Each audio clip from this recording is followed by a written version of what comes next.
right. Yes. All right. Yes. Ooh. All right. All right. Sorry about that. Okay, I'm good to go now. Good to go now, man. All right. Man, what a wild week in the NFL. What a wild week in the NFL. Great bunch of games, a lot of things to talk about. I actually don't know where to begin. What I'm going to do is I'm going to kind of just briefly go through what happened last week, a few things that stood out to me. And then what I'm going to do is just briefly go over everything. Jimmy, man, oh man, just living the dream here. You are in luck. I'm going to kind of go over all of the games this week. I'm going to go over everything. And I'm going to give you a few things I'm looking at, but I'm not going to make any picks. So, man, it's going great. If you didn't catch, hopefully you did. Hopefully you caught my emergency betting alert. I put it out Saturday when the Chiefs 49ers game went to 1. Hopefully you picked up on that because that was a good one. I'm going to go over kind of everything that happened, a few things that stood out. I'm going to talk briefly about every game, more or less. 3 things in particular that really stood out. Number one, and this is kind of the big one here. Matt Ryan is benched, and I think this is huge because I think it really could be the start of an atom bomb with the Indianapolis Colts. I think Chris Ballard was with Kansas City for a long time. When they moved on from Dorsey, Ballard actually would have been the guy, but because he was number 2 guy in Kansas City, he took over at Indianapolis. He won several awards, Executive of the Year. As a general manager in Indianapolis, his job's on the line. Frank Reich, I think his job's on the line because there was a lot of hype regarding Matt Ryan. Oh, the team's going to be better. We can do more things on offense. With him being benched and losing to Tennessee and going with Sam Ehlinger, you've used a first-round draft pick on Wentz, who's gone. Used a second-round pick on Ryan. He's benched. You're kind of just saying, okay, we're going to take a quarterback in the NFL draft. You might even have to trade up. But Ehlinger is a guy I really am high on. It was kind of a joke when he was at Texas that he was at Texas for like 12 years because he seemed like he was starting quarterback at Texas forever. This is a guy who's built to be an NFL backup. This is a guy I think could be in the NFL for 15, 20 years. I mean, this is a smart guy. He's athletic, got a decent arm, but he doesn't have that NFL starting arm quality. He's a guy that you would love to have your backup. Smart, athletic, can come in. I think that what they're hoping is that Jonathan Taylor stays healthy. I mean, that's your hope. I mean, if you're the Indianapolis Colts, you want to ride that defense, which at times can be really, really good. Jonathan Taylor, when healthy, is as good as any running back in the National Football League. Kind of much more athletic than Fitzpatrick. I mean, this is a guy that's really mobile, but yeah, kind of. I mean, this is a guy who's probably going to stay in the NFL for a very, very long time. So, yes, you are going to have to start writing these things down because the Vikings did not play. They were on a bye. So yeah, the Vikings did not play. So, yeah, that's okay. Matter of fact, that's a great storyline, which I'm going to go over too, because the NFC North is very, very exciting right now. But yeah, Jimmy, by the way, this has been one of the weirdest seasons. I mean, if you had told me at this time, Seattle's going to be in the lead Carolina is going to be one game out. I'm going to throw something. I'm going to say something. I said this last week, and I still feel weird saying this. The Atlanta Falcons are the best team in the NFC South. How weird is that? I mean, seriously, they should have beat Tampa Bay if it wasn't for that weird roughing the passer call. They probably win that game. The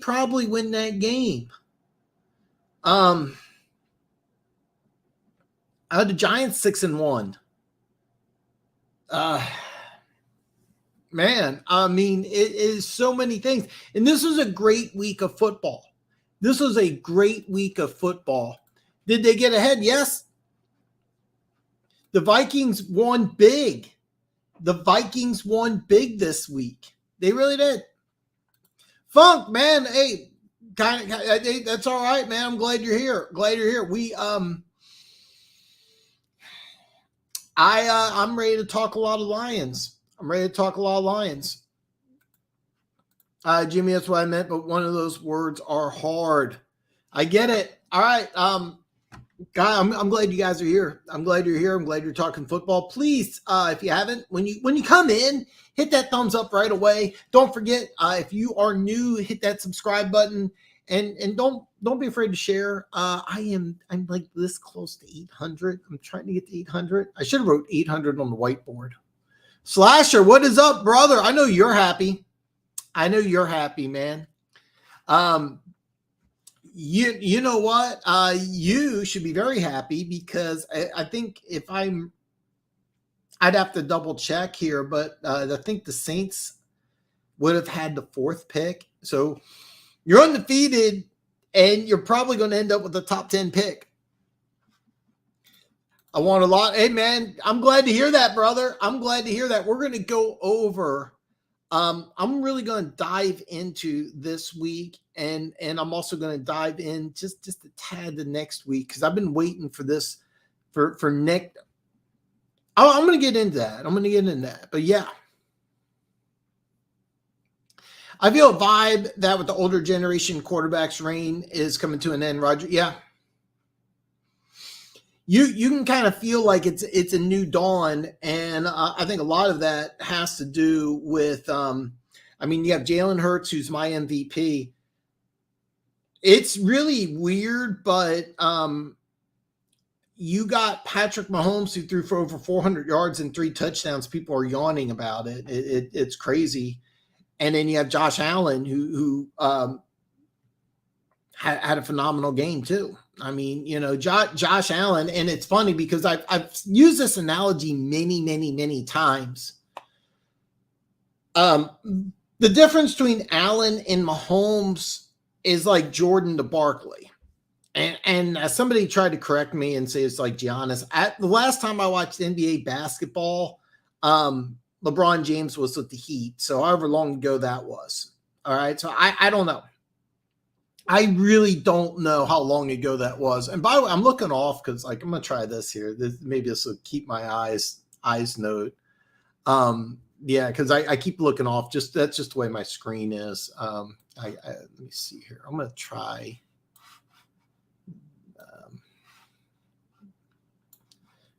No, okay. All right. I'm gonna try this here. This will kind of keep me from looking over. It's weird for me, but yeah, there's a big vibe. There's a big vibe with like it's like an end of an era. It really is. I mean, it feels like the 20s are starting. And the reason why I say this because like a buddy of mine recommended doing like a history. He wanted me to talk a little NFL history, and I kind of just started ranting. And he's like, "Okay, Dan, shut the fuck up." By the way, grandma means me. I'm sorry. I'm going to try to keep the profanity to a minimum. But I get a little amped up. In the 2000s, the team was New England, and that is shifted. And as a Chiefs fan, I would love the team for the 20s to be Kansas City. If you had to say, give me the team of the 20s, I'd say it's the Eagles. Right now, but it really feels like there's an era switch. I mean, you got Josh Allen, Jalen Hurts, Patrick Mahomes. I mean, it does feel like it's kind of an end and a beginning, and an end and a beginning, and it's really interesting. Amazement, what is up, brother? Dan, we got some issues. To me, it starts with coaching. Brady needs some blame too. Execution, you're right about Bruce Arians. I said we would miss his energy and the play design and the cost aspect. Yeah. Here's the thing with Bruce Arians is that when he won a Super Bowl, he enters the conversation as being a Hall of Fame caliber coach. Now, I thought Todd Bowles got a real bad deal with the New York Jets. I thought he got a terrible deal with the New York Jets because he was trying to rebuild his defense. He wanted to have a certain defense. He used his first round draft pick on Jamal Adams, second round pick on Marcus May, and they were trying to build something young on defense. The very next year, they drafted Sam Darnold, who was a redshirt sophomore. And you have a defensive-minded coach taking a redshirt sophomore with the first overall pick when you used the previous draft on going young and blowing up your defense. And it's like, dude, you can't start a redshirt sophomore quarterback, a young defense, and expect to win all at once. And I thought the Jets really did them wrong. And I was really excited they get another chance. And, he keeps his offensive coordinator, and I am 12 minutes in already. Brian Leftwich. By the way, Brian Leftwich is going to be an NFL head coach soon. He's going to be an NFL head coach soon. Despite the problems that's going on in Tampa Bay, he's going to get a lot of interviews. He's going to be an NFL head coach soon. Maybe not in 2023, but he is going to get an opportunity. The situation with Brady and,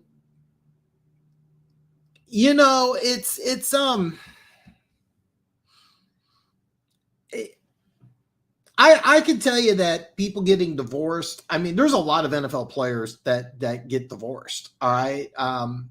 And they don't let it affect them. Brady's 45, that interior of the offensive line, the divorce. There was an interesting article Jason Whitlock had. I'm a huge Jason Whitlock fan. Jason Whitlock started his career in Kansas City. I was reading Jason Whitlock articles since the 90s and early 90s. He started as a beat writer. Didn't always agree with him, but I read his article every single day in the 90s. And he had a great article about Brady that I thought was kind of surprising and really good.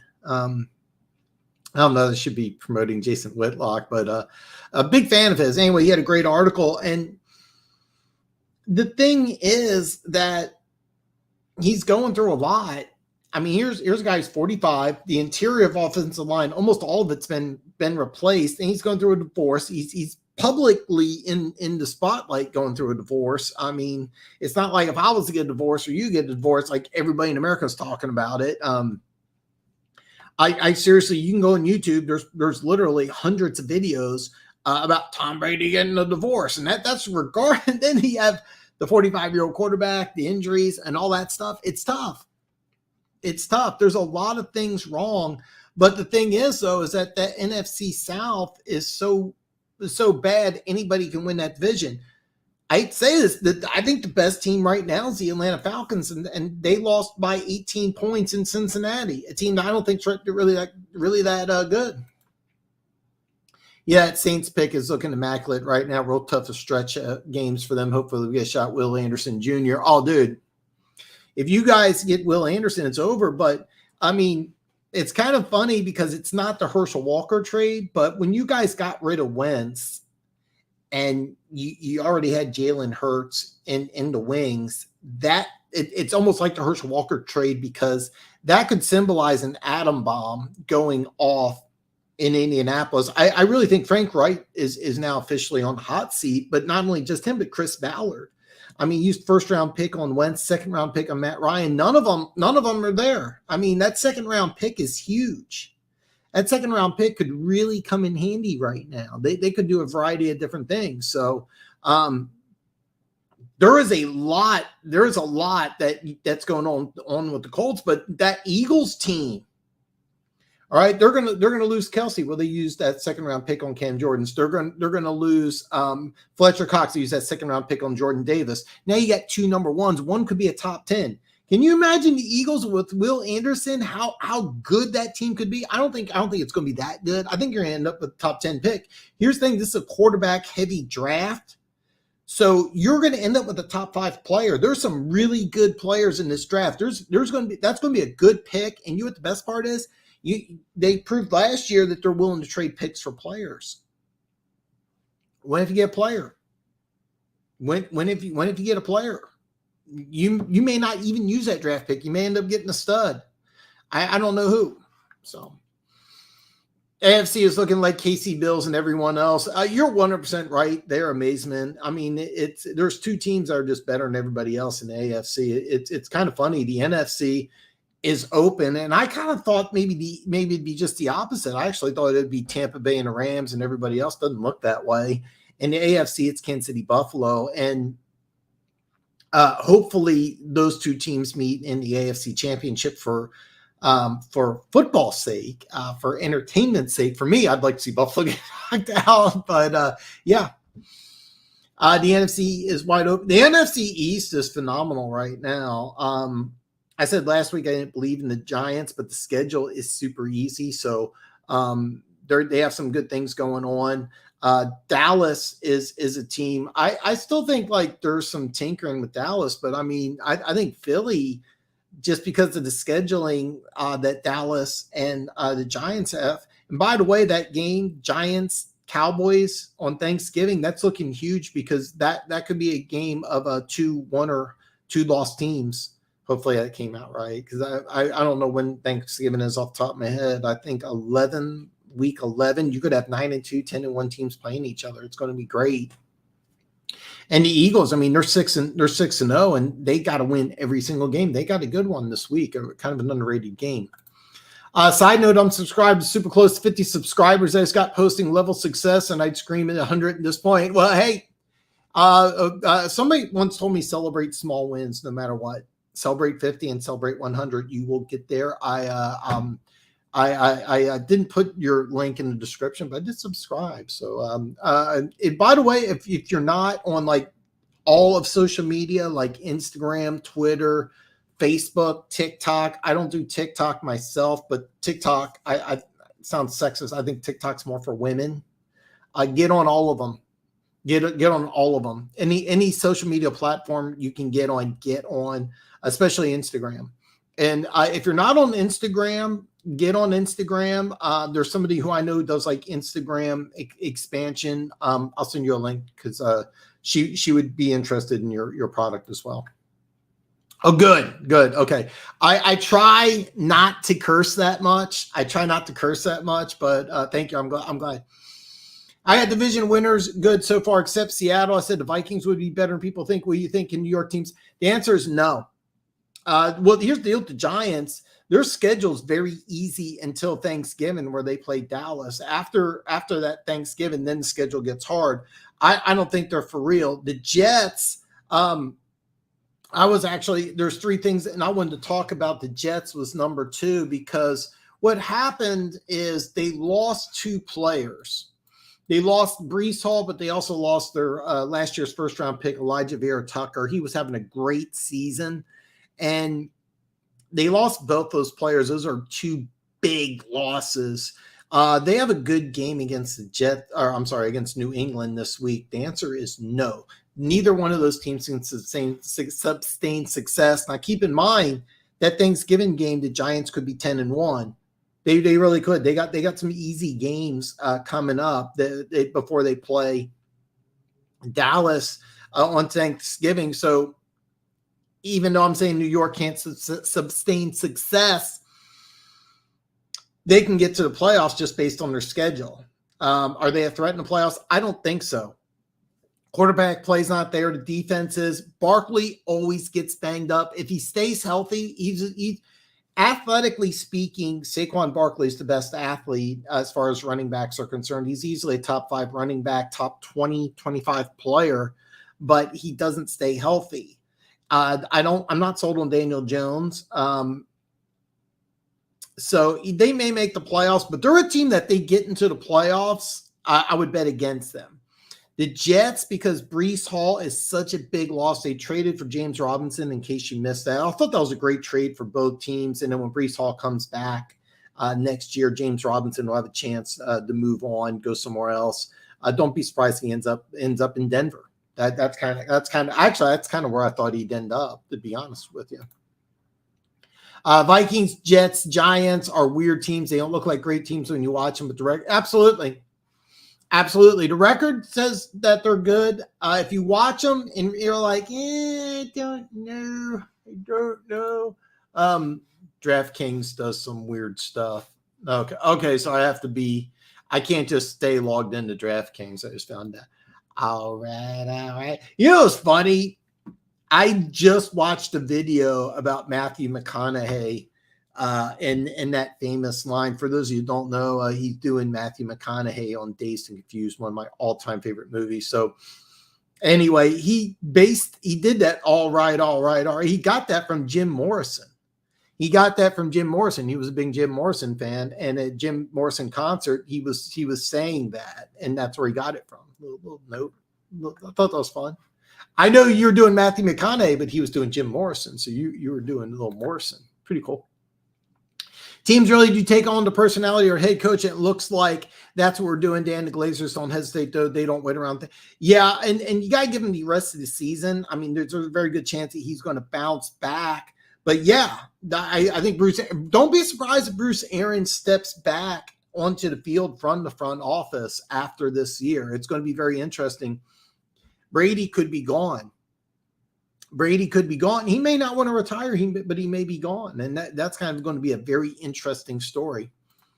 History of football video would be interesting to see short videos to compare comparisons between teams and seasons, because it's been a while since I was following refresher course. Well, you know what I thought about doing off the top of my head is just starting at Super Bowl I and just kind of ranting about the 60s, 70s, 80s, 90s, 2000s, 2010. I would try to try to do chapters in there, but I was going to talk about each Super Bowl era and team and how it goes through. But I thought it'd be kind of fun. My buddy recommended it, and then I started kind of going on a rant, and I'm just such a football junkie. I actually created an NFL history channel, and then I was like, well, instead of having multiple channels, I'm just going to try to build this channel up, because during the off season, before the draft, I do a ton of draft stuff. And if you don't think the draft's important, look at the Jets. The Jets had a great draft, and they're doing really well. The Lions, they had a bad draft. I said they had a bad draft, and they're on the verge of getting everybody fired. I'm going to try to get all my comments here, so I'm ramped up, and man, this energy drink's got me like super jacked up.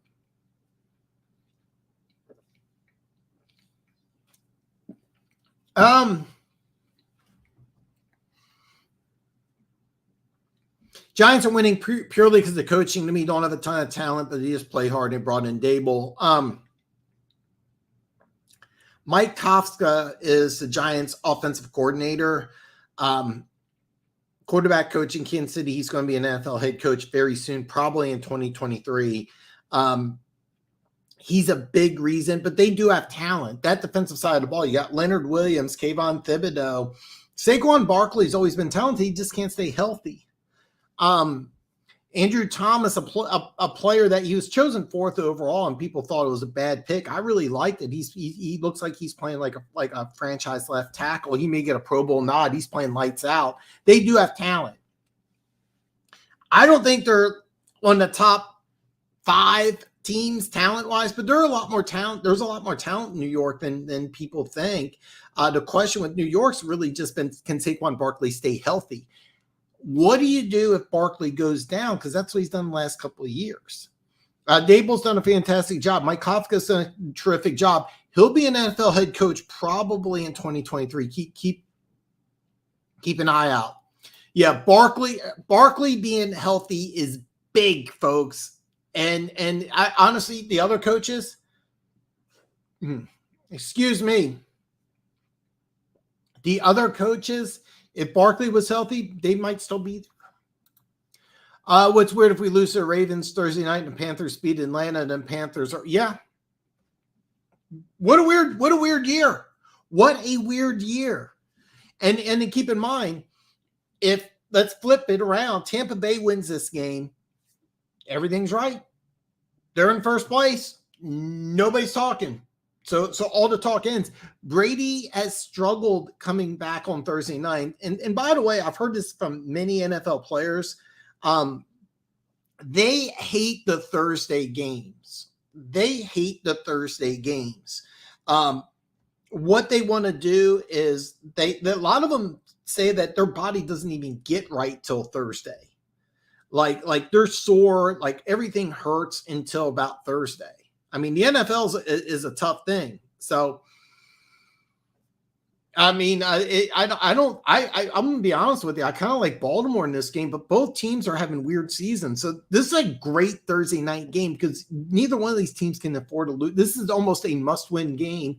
And I mean, you know, we're halfway through the season. I mean, this is just crazy.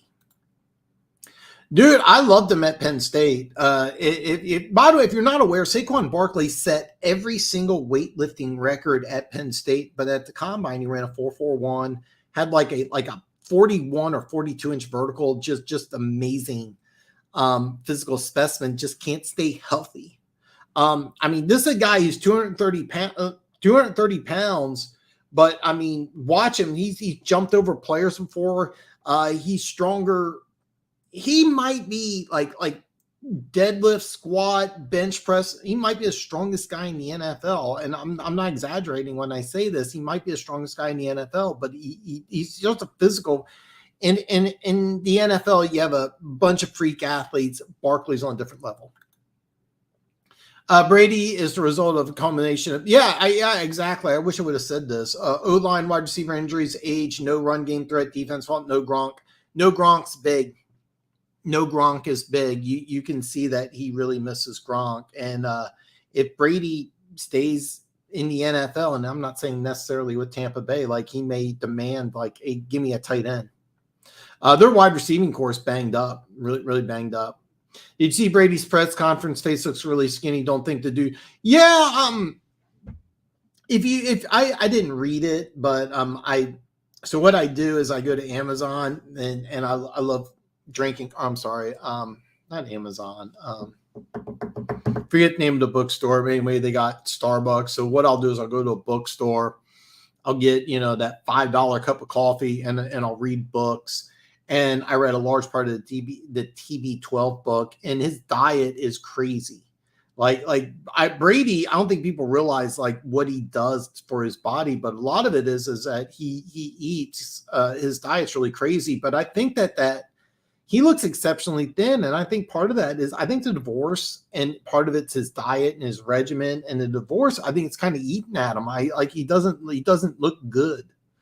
But if you ever read that TB12 book, like some of the things that he does physically is phenomenal. Like he puts nothing bad in his body at all. Like he's saying the worst thing he eats is avocado ice cream, like once every 3 months. Like his diet is just crazy.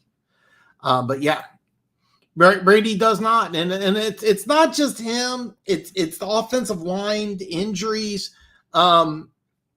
It's also those wide receivers not being healthy, and then Gronk being out hurts. I agree at Denver Gator. It looks like we're missing something. We're too talented to look so inept. Gronk being missed up, but a lot of it's Arians, a lot of it's offensive line, a lot of it's Gronk. But if you had to give me one thing, I'd say it's offensive line. When you have an immobile quarterback and your Pro Bowl center is out for the year, and then your guard is out for the year, and then his replacement's out for the year, and then the season starts, like that's a lot to ask. I mean, if you had somebody like Lamar Jackson back there, which is who they're playing, it's a little different. But let's just say the season ends, and they want to keep everybody intact, including Brady. They're going to do some massive changes on the offensive line. Like, I don't know if you pay attention to what Kansas City did when they lost Super Bowl. They gave 80 million. They traded for Orlando Brown. They drafted two rookie offensive linemen. Both are playing at very high level. They got Holt right tackle, but the guy who they thought would start, I think he's coming back soon. So 4 weeks, yeah. So 7-1, yeah. Giants could be 10. The Giants and the Cowboys can be 10-1. Yeah, that combine pick was terrible. Jets trading for Robinson means they think they can win this season. Not big, but they want to make the playoffs. I don't disagree with that. I mean, here's the deal. Robinson's a rental.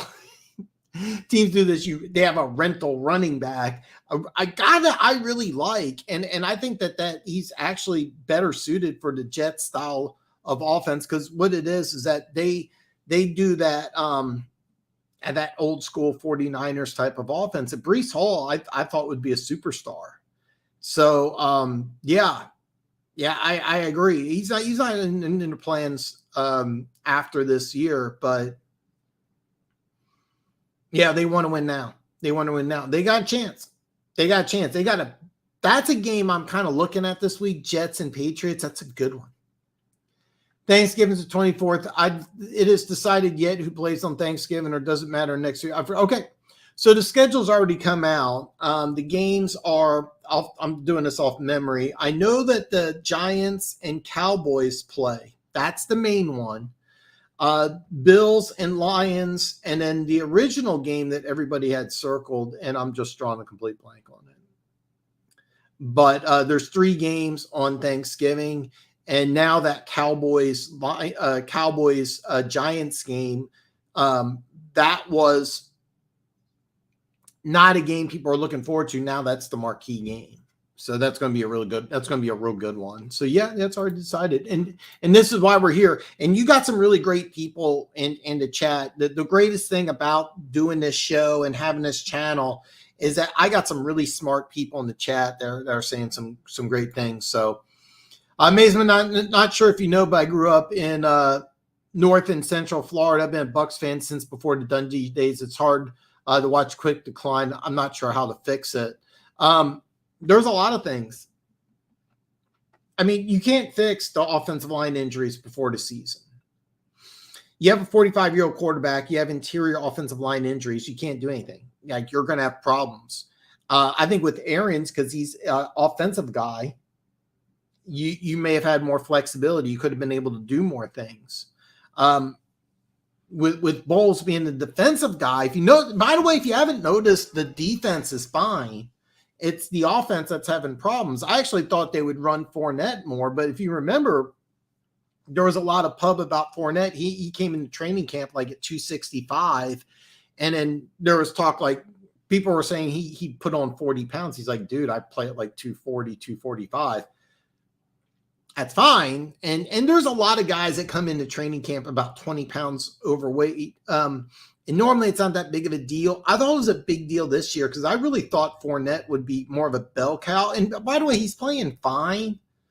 But I thought this would be like a chance that Fournette could put his stamp on the team and be like, hey, I'm one of the 5 best running backs in the NFL. And he's not doing that. And showing up 20 pounds overweight. By the way, did you ever see a Derrick Henry workout? That's what Fournette should have been doing. And there's a possibility he could have been MVP. But he didn't want to put in that work. Still, he's one of the best running backs in the National Football League. But there's a difference between being somewhere between 10 and 15 and being top 5. And Fournette clearly doesn't want to be a top 5 running back. Team I'm interested in the most, the team I'm interested in seeing the most unfold is the Niners. The C-Mac edition, plus when they get healthy, how good will they be? Plus the Jimmy G Lance story, when if Jimmy wins. Absolutely. And if you watch that Chiefs game and you're saying, well, they got destroyed, there's a lot of things that was wrong. Bosa wasn't 100% healthy. Their left tackle, Trent Williams. Let me tell you something. If you watch the 49ers and you're a big-time 49ers fan, or you're a casual watcher of the 49ers, you're probably thinking Deebo Samuel's the best player. That's not true at all. Their best player is Trent Williams, their left tackle, who's going to be in the Pro Football Hall of Fame.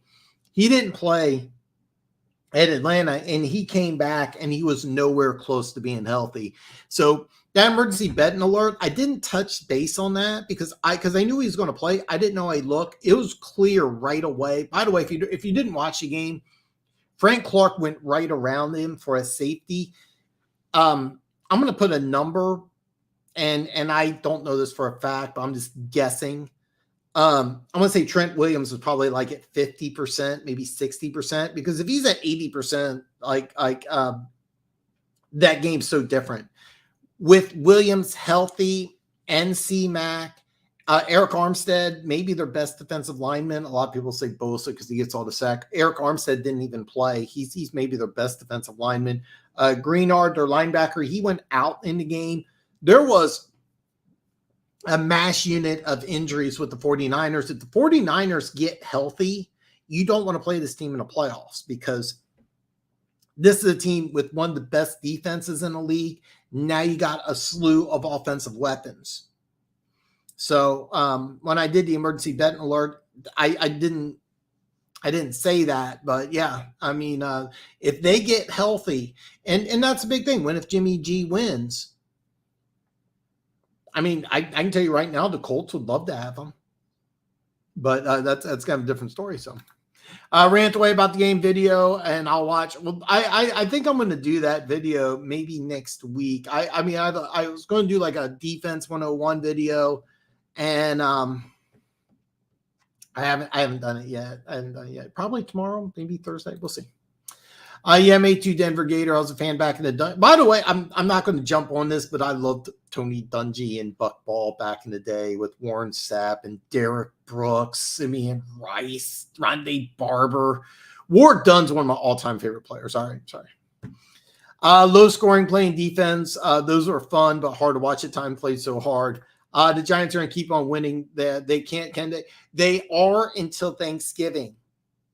They are until Thanksgiving. And once Thanksgiving hits, their schedule gets really hard. It wouldn't surprise me if they're 10-1, and then they have that great game against Dallas. Maybe they win, they go 11-1. Then their schedule gets really, really tough. I think that you're going to see them lose late in the season. People are going to go, what's wrong with the Giants? And this is kind of what it is. So are they for real? Yes and no. Like, they could go into Thanksgiving at 10-1. They really could. Are they a team are they one of the 5 best teams in football? Record-wise, yes. Are they for real? No. So, yeah, their schedule is really easy until Thanksgiving. This year it is. It's a crazy season. I hate Thursday games too, plus such a disadvantage for the road team, plus ends up being a must-win game for such – yeah, exactly. I'm not a big fan of Thursday games either. If it was up for me, it would be Thanksgiving and the start of the season, and that's it. I hate Thursday night games. And NFL players hate them too. The TB12 diet wouldn't have sold if they called it what it is, Super My Diet. Seriously, if you haven't seen it, it's crazy. Like, he wakes up at 6 a.m. every single morning. He drinks alkaline water, a 12-ounce glass. Like, that's like before he does anything. It's like no caffeine. It's just insane. So, yeah. How do you think Chiefs wide receiver room is coming along? Saw some good things for them. Oh, dude. Well, the number one wide receiver is Travis Kelce. That's it. That's all you have to know. That's number one. But Juju Smith-Schuster is looking like a monster. He didn't play in preseason. Okay, so those of you that didn't know, he didn't even play in preseason.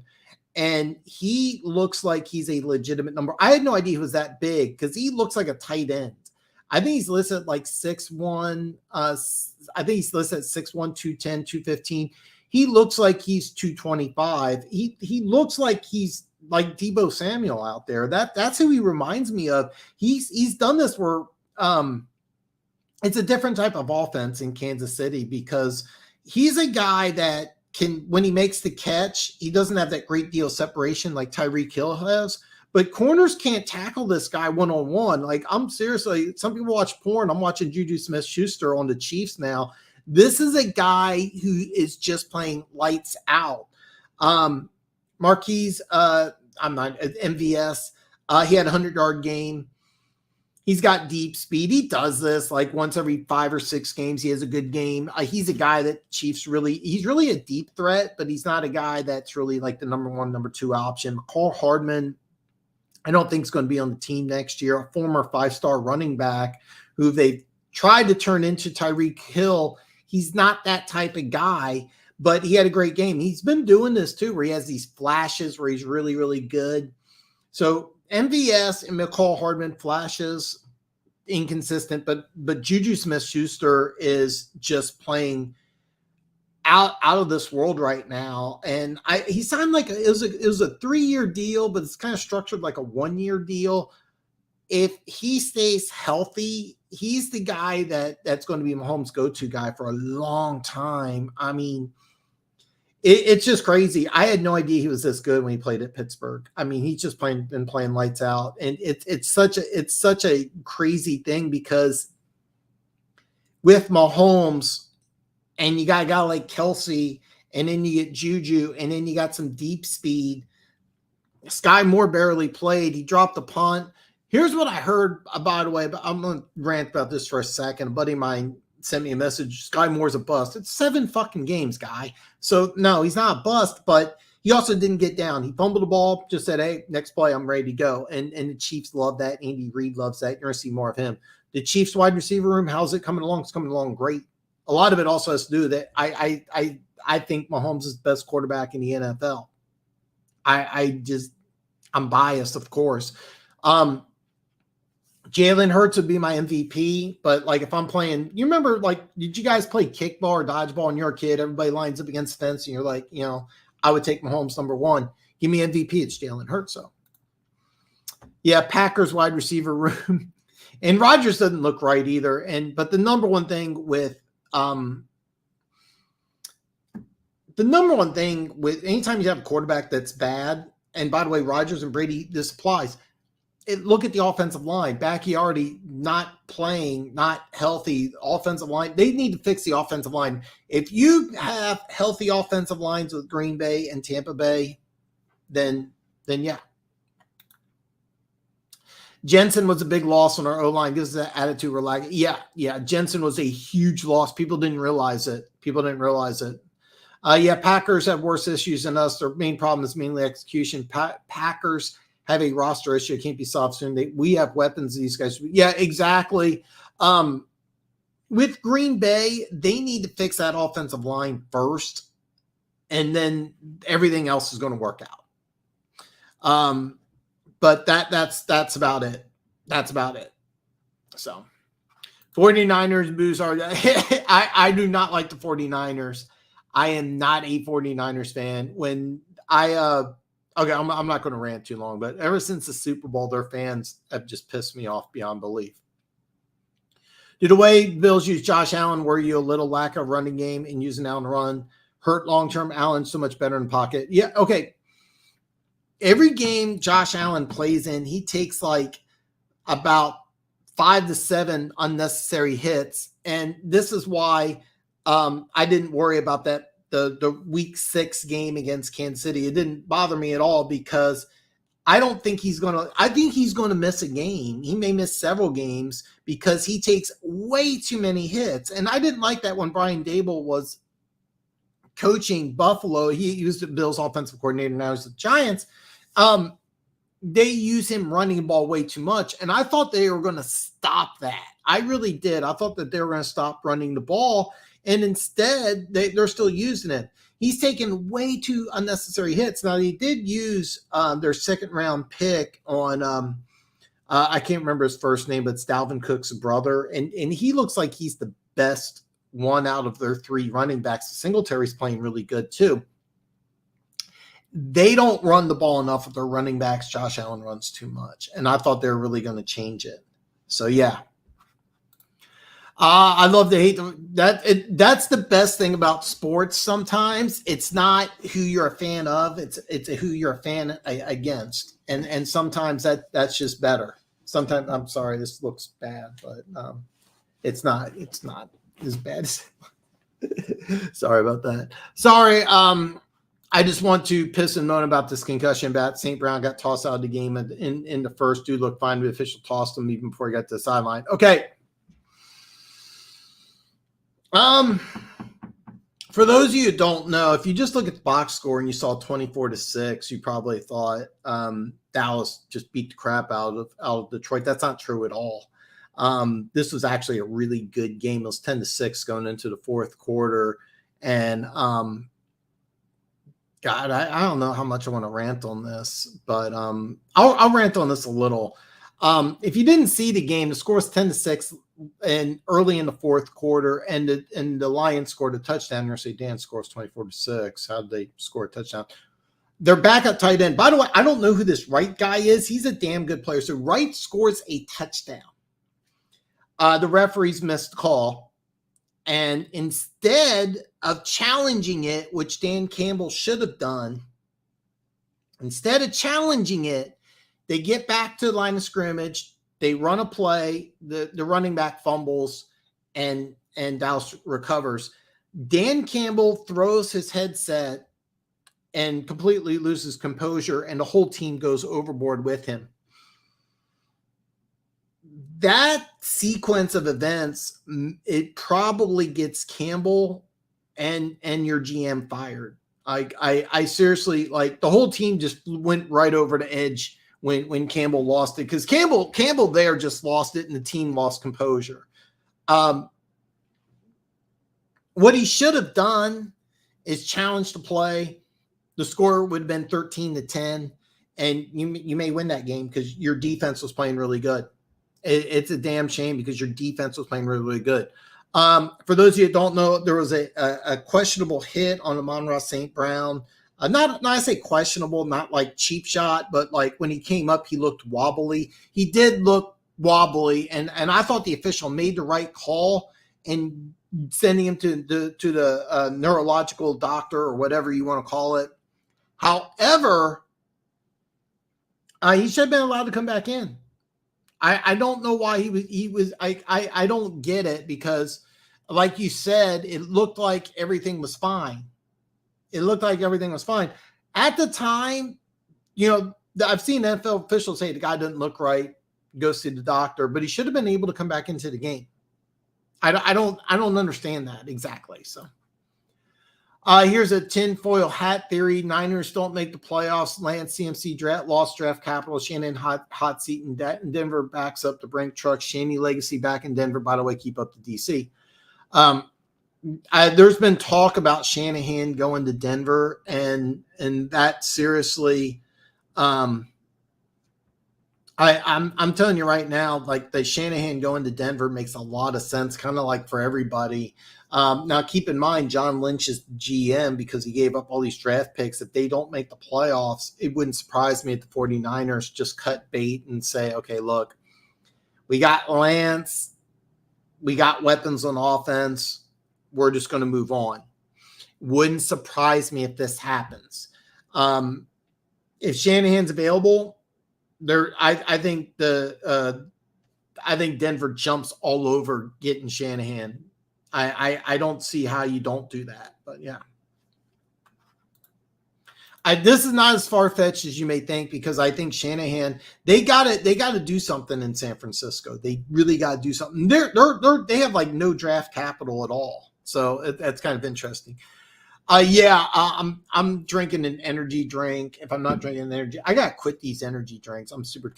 Cliff, yes, dude, please let us know earlier. Hopefully you follow me on social media. Feel free, if you can't make it Friday, to share it with me privately. I'm going to go over all the games briefly. I'm not going to make any calls, but I'm going to go over all the games. There's a few games I like. I haven't made any picks yet. So, yeah. Dan, brag about your KC picks and strategy at won you dollars. It was, by the way, brilliant. For those of you that don't know, I did an emergency betting alert. I've been looking forward to this Chiefs game once they lost to Buffalo. But I'm gonna tell you this right now, and I'm gonna give you lots of notice. Kansas City has a bye this week. Andy Reid has a crazy win percentage after the bye. Okay, since he's been in Kansas City, he's won I think every single time after year one. So for those of you that don't know, when Andy Reid took over Kansas City, they were 2-14. They started off 9-0, then they had a bye, and then they played Denver, which I think was like 8-1 or 7-2, something like that. It was Peyton Manning was there, and anyway, it was a great game, and Chiefs lost after a bye. They're crazy high. Like, go back, look at Andy Reid in Philly was the same way. Tennessee does not have a bye this week. Tennessee does not have a bye this week. Kansas City does. When Kansas City plays Tennessee in 2 weeks, you cannot bet enough on this. You really can't. So I'm warning you that right now. This week, there's several games I like. But as far as the Chiefs, I won the Chiefs. I lost a little bit Monday night. I'm still kind of pissed about that because I did some in-game betting thinking the New England to win. I lost $75, which I won over 300 with Kansas City. I don't know the exact numbers, but still over 200 positive, maybe more. But I'm telling you right now, my emergency betting alert, yeah. As far as a strategy, I mean, it wasn't really that brilliant, to be perfectly honest. Thank you, though. By the way, Denver Gator was 2-1 this week. So, by the way, check out me and Denver Gator. We're going to do a video. I'm going to try to have it released Friday, so that will work. Yeah, Funk, NFL's trying to cover their ass after Tua thing. I hate when an issue is identified. Okay. Yeah, you're right. And we called it Kentucky windage when I was in boot camp. And that's if you're 2 clicks over to the left, then you end up being 4 to the right because you overcorrect. And that's what the NFL's doing. Lions got a bad call with Amon-Ra St. Brown, but I do think the initial call was right, but I don't know why he wasn't allowed to come back into the game. That I was kind of surprised about. I have to kind of brush up on that, but the NFL did not do the Lions right there. We watch new porno. Dan watch. I like Allen better, and Cliff. I don't think that's right. I don't even think it's close. However, that's a great thing about this channel. And Funk said this once. It's great that he said 2 men, but we got Grandma Measy in the house. But it's great that 2 people can have 2 different opinions on sports, and you're welcome here. I think Mahomes is the best quarterback in the NFL. You like Allen. I know you like Allen better. Burrow is interesting. Burrow had a great game. So there's nothing wrong with that. I don't. One thing I take a lot of pride in is that my YouTube channel will never be an echo chamber. I'm never going to be 100% right. I follow a lot of different YouTube channels. And one thing I don't like is about the channels I follow, you have to kind of agree with the host. You can't contradict him at all. And I never want that to be this. I'm never going to be right all the time. I mean, especially with football. And you always can feel free to disagree. I disagree completely. I think Mahomes is almost like the Michael Jordan of the NFL, but there's nothing wrong with that. I like different opinions here. It's more than welcome. I don't agree, but you're always welcome to share your stuff, man. And I love when people do this. I love when people I love it when people have a disagreement with me. Yeah, I would always take the fat kid playing kickball, Dan Big Legs. Grandma, I can't have caffeine anymore. I took something called PSVT. I drink any or even I eat a Benadryl. My heart rate. Wow, holy shit. I had to give it up. I used to drink. Oh, holy shit. Yeah. Dude, Mountain Dew is very addictive. I had a girlfriend who would drink like a 12-pack every other day. We worked together. I used to sell cars, and there was like 2 different car lots. She was on the second one. So like, even though we worked together, we like didn't see each other. And I knew like twice a week I would pick up like a 12-pack or a couple 2 liters of Mountain Dew. And like, I should just drink that stuff like nuts. It was crazy. She ended up having like, it's weird. Like, I haven't talked to her in a long time, but last time I did talk to her, she had like some heart problems and stuff. So like, dude, it's funny because, God, I don't know how much I want to talk about this or not, but my niece is a hypochondriac. So like when the COVID thing hit, she like flipped out. But their whole family's addicted to soda, and I'm like, Anyway, okay. So but Mountain Dew, caffeine. These mess with me. These really do, but they work. They work. I'm very jacked up. Yeah, it's been a few more concussions this year. For some reason. I can see teams being extra cautious to hit injuries. We don't have Winfield Jr. this Thursday because of concussion issues. Technically, it's supposed to be a good thing, but I mean, it's supposed to be a good thing, but I mean, when you sign up even for Pee Wee football, you know that there's a risk. So, Campbell's terrible. So is McDaniel. I'm kind of surprised. Okay, Campbell. I think Campbell seriously.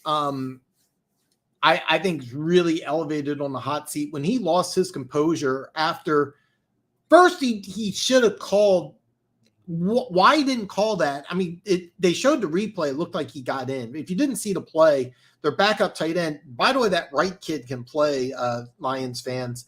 So he scores a touchdown. They showed a replay. Even the replay officials like, yeah, this looks in. It's close. So like, I don't blame the officials.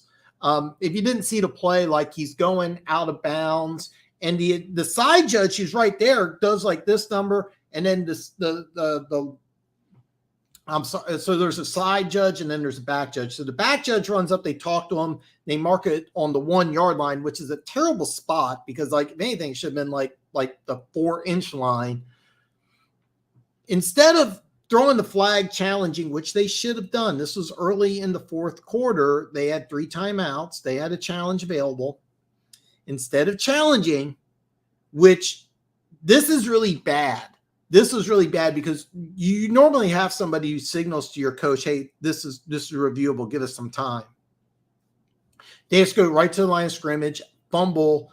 Campbell loses his composure. Lions lose their composure because the score at the time is 10-6. They're right in this game. And right after that play, you could see the whole team just kind of fell apart. And if you look at the box score, scores 24-6. So by the way, I love the secret pick thing. And if you can't come on Friday, do share it with me. Me and Denver Gator are going to do a show Thursday. So we're excited about this. By the way, Denver Gator has a special treat for you. For my video. So after Thursday Night Football, me and Denver Gator get together. I've been trying to release the video Friday, but I've been doing Saturday. I'm going to try to get it out Friday, but if I don't have it before Friday's show, it'll be Friday night. So Brock might have been short by about a half a yard. Dan said he didn't challenge because he was waiting for the guy in the booth when he ran the play. That was, yeah. Williams doesn't fumble a lot, but this was a big mistake. And when he threw here's the thing. When he lost his composure, the team lost composure. That's what I really hated. He should have just said, hey, it's 10-6. Our defense is playing lights out. We're able to drive the ball. We're in good shape. He just mentally he mentally kind of gave up. All that grit, all that chopping wood and all that other stuff, it all looked like bullshit. And I really it really looked like the players looked at Campbell and said, we don't, since you quit, we're going to quit. When a head coach loses his composure like that, it's kind of hard to come back from. And it number one, he should have challenged it. Seriously, he should have challenged it. I know what he was thinking. I know exactly what he's thinking. I got a good running back. I got a powerful offensive line. It's the 1 yard line. I want to call him a meathead. And he didn't respond right. I seriously could see not only Glenn, Campbell, I could see the front office because your moves that you made didn't work. when I gave the video, I'm going to try to wrap this up so I can get to the comments, but when I graded the Lions draft and I gave you guys a C-, I said, this is the type of draft that gets people fired. I'm right. And here's the deal. You got some great players in this draft. Pascal, your boy Pascal, played really good. Rodriguez, 6th-round pick, he played really good. Hutchinson had 2 sacks, played really good. All right. How good would your team be right now if used 32 and 34 on One Pride's not here, his boy. Guy went for 168 in Seattle. Kenneth Walker.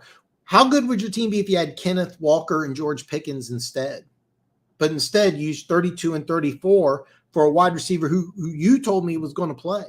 Like this is when Jameson Williams starts to play. You needed Williams to play this game. He's not healthy. I think that my prediction could be right. I think you could see everybody fired from Detroit. And I think it starts like if people when Black Monday comes around, I'm going to look at him throwing his headset after he made a mistake. And the whole team after he threw his headset, the whole team just collapsed. They didn't rebound. They didn't say, "Hey, we're only down by 4," and they're not even on the 20. They're like on the 1-yard line. So anyway, I'm sorry for my rant. What do I think of Seattle? They keep Geno another season, win the division. I would sign another season, still draft a quarterback for. That's going to be a fun story. Amazement is because what do you do if you are Seattle?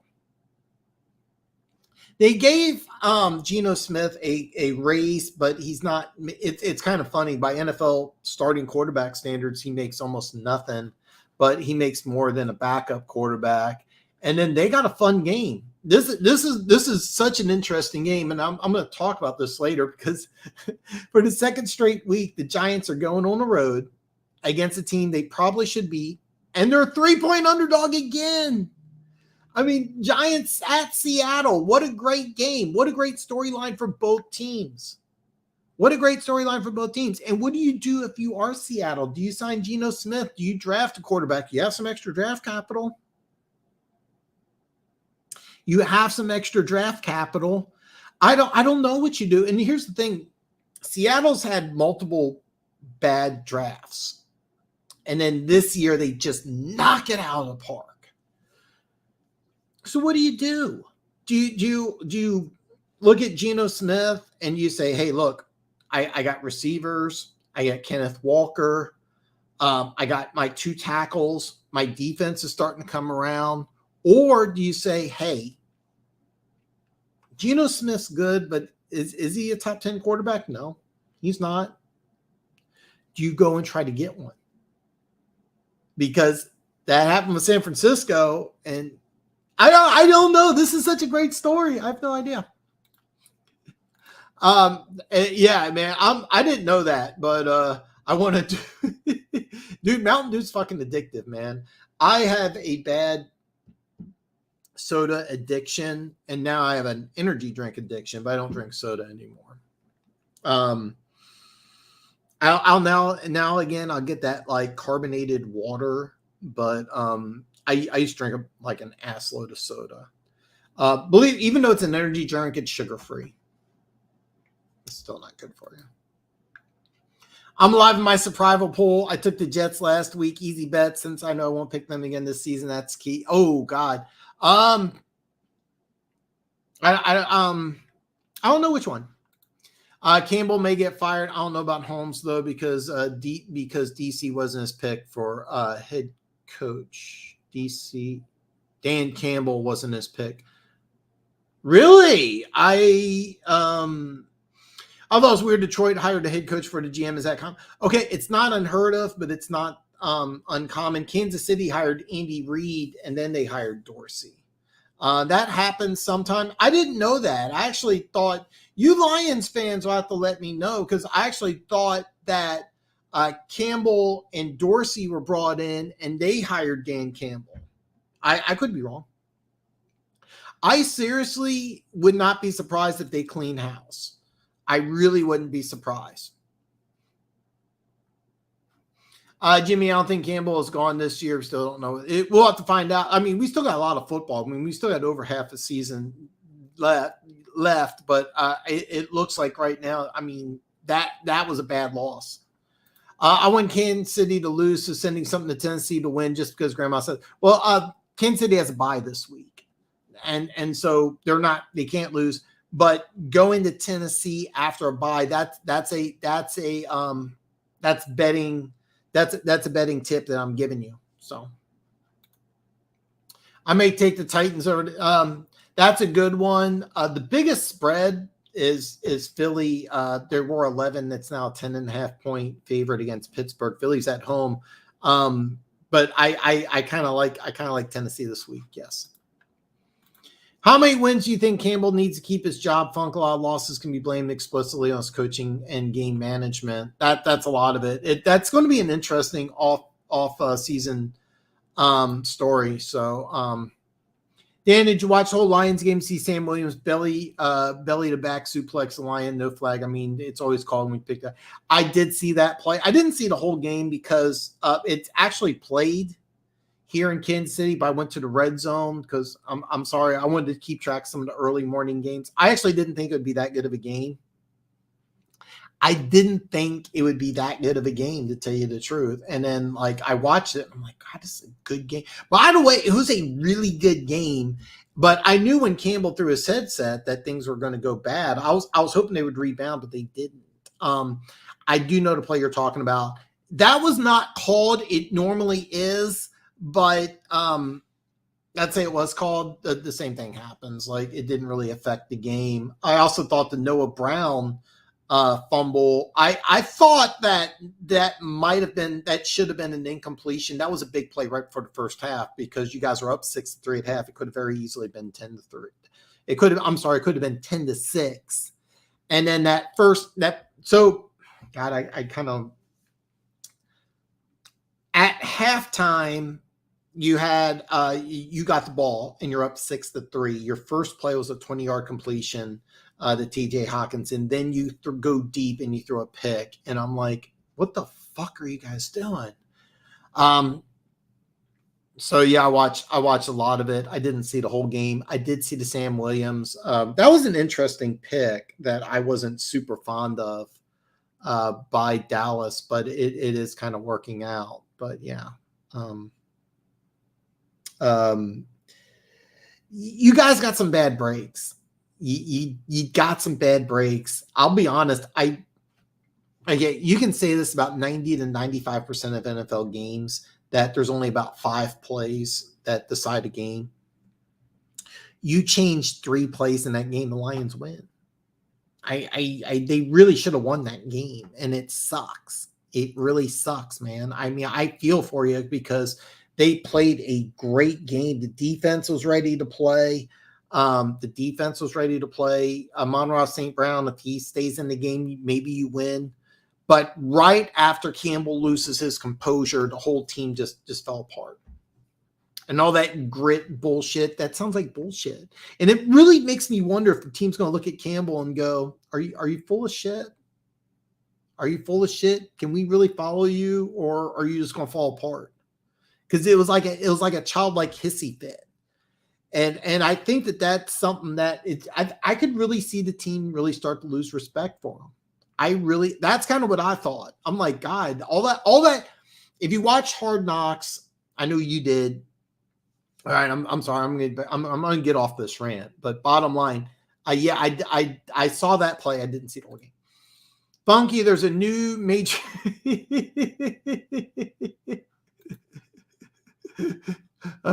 know what, Funk? It's really weird.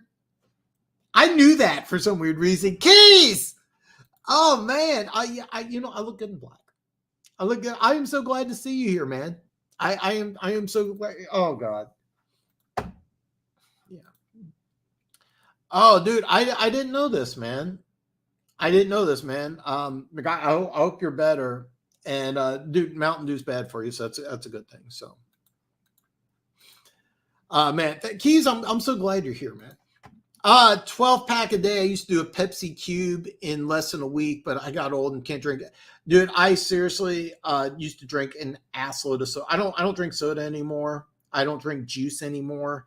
I do have a bad addiction for sugar-free energy drinks. I gotta quit doing this. It really messes me up, but yeah. Jimmy, I think Aaron, I seriously, I think there's a strong chance everybody's gone, but Aaron Glenn really did a good job against Dallas. I give him credit where credit's due.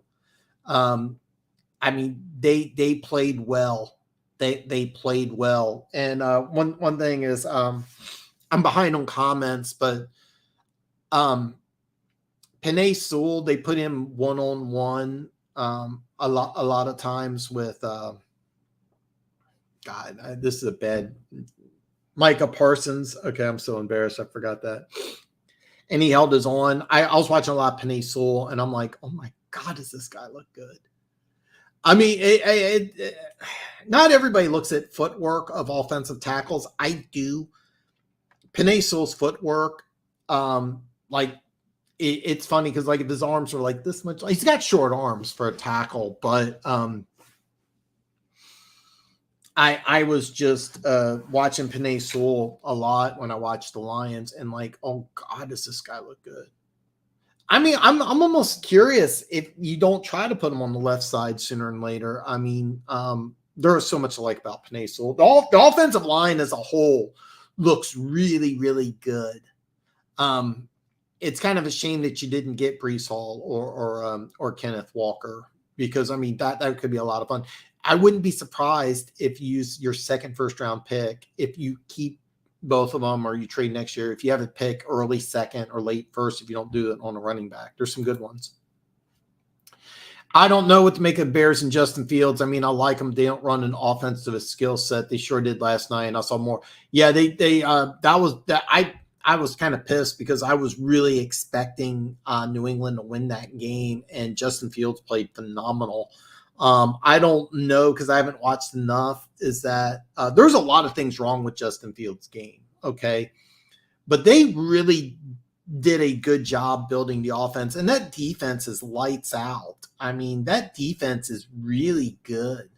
If he plays more like that on a consistent basis, they have a very good chance to be better next year. Don't get me wrong. They're going to finish with 6, 7, 8 wins, but that was a big win last night. So, Bunky, I understand COVID messed. Yeah, there's a lot. I had a buddy of mine that had long-term COVID, and his diet was garbage. And anyway, I'm gonna skip that. Funny, Belichick could have passed Hallis last night, but yeah, I know. Yeah, I know. I really thought that he would win. I ended up doing some. I made 2 in-game bets on that. Yeah, I'm embarrassed. I fucked up. Maybe defense had a solid game against Cowboys, so for some reason can't have both sides of the ball play a complete game. They did a really, really, really, really good job. Honestly, I think Dan would. I think so too. I would love to see him. If you have a major college program, I would really look at Dan Campbell. Like, I seriously, and he would be great for a college. But Dan, aside anything, Pascal looked phenomenal. It's still a bad pick. Here's why it's a bad pick. You could have had him in the third.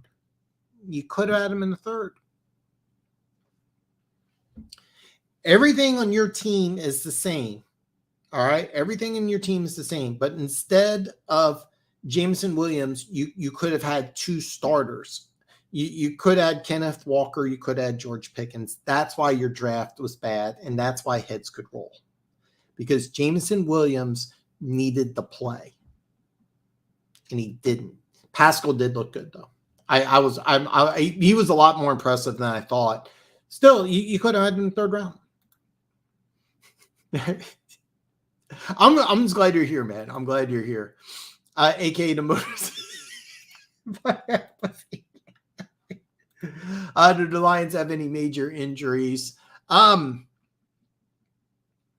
Amon-Ra St. Brown and Swift. I think Swift's going to come back next week because he was questionable. And then Amon-Ra. So what happened is he was nailed with the concussion protocol. Another thing about Detroit is Jeff Okudah looked really good. Like he almost looks like a Pro Bowl corner. Joseph is playing better and better. They stood Hutch up now, and he looks better. Rodriguez is playing well. Pascal looked great for his first game. Oh, yeah, absolutely. Absolutely. Dan, give us a move or two.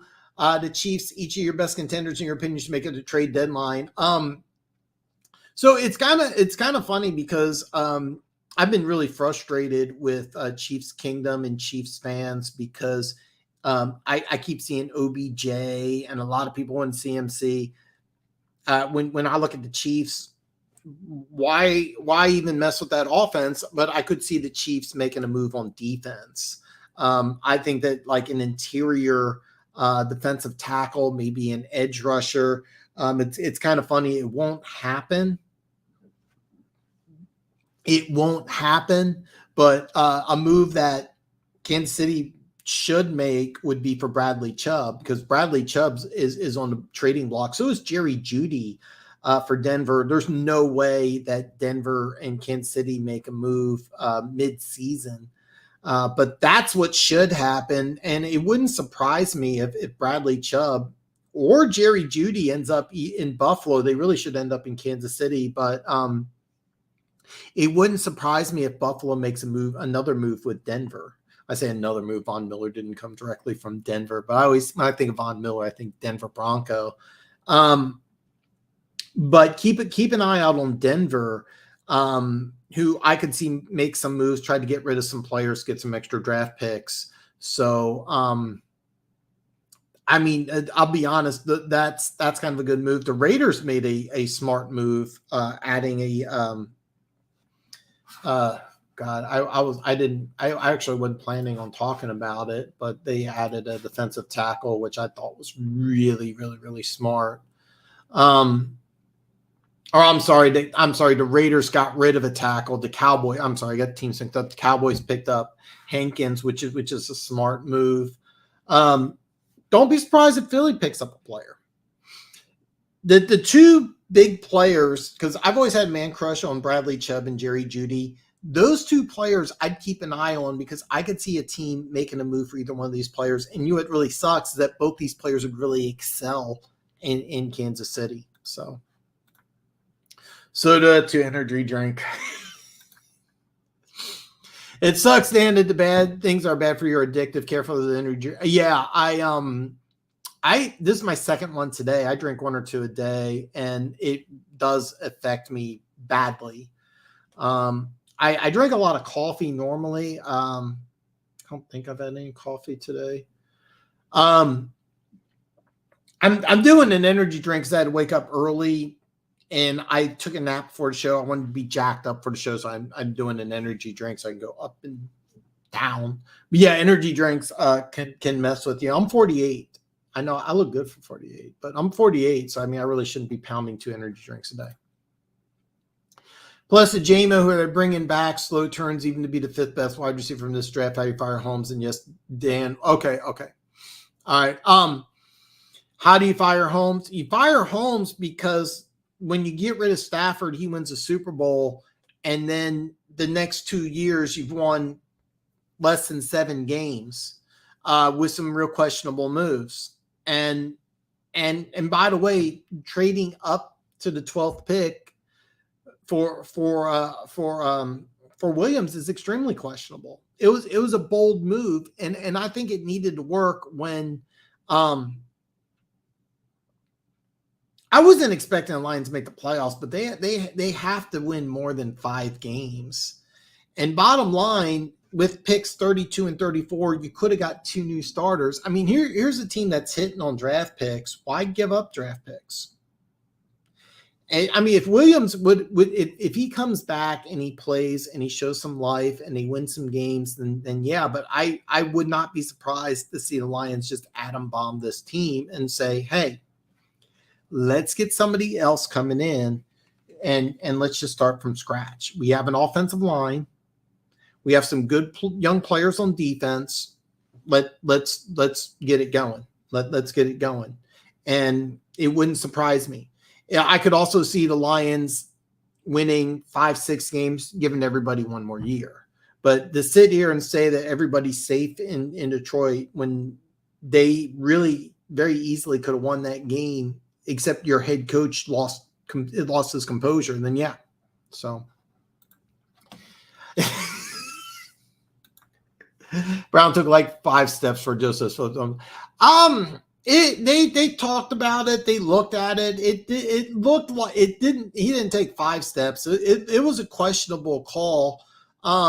Ultimately, even if it was a fumble, it was a great move. And then you had 6-3, and then that pick that was a terrible.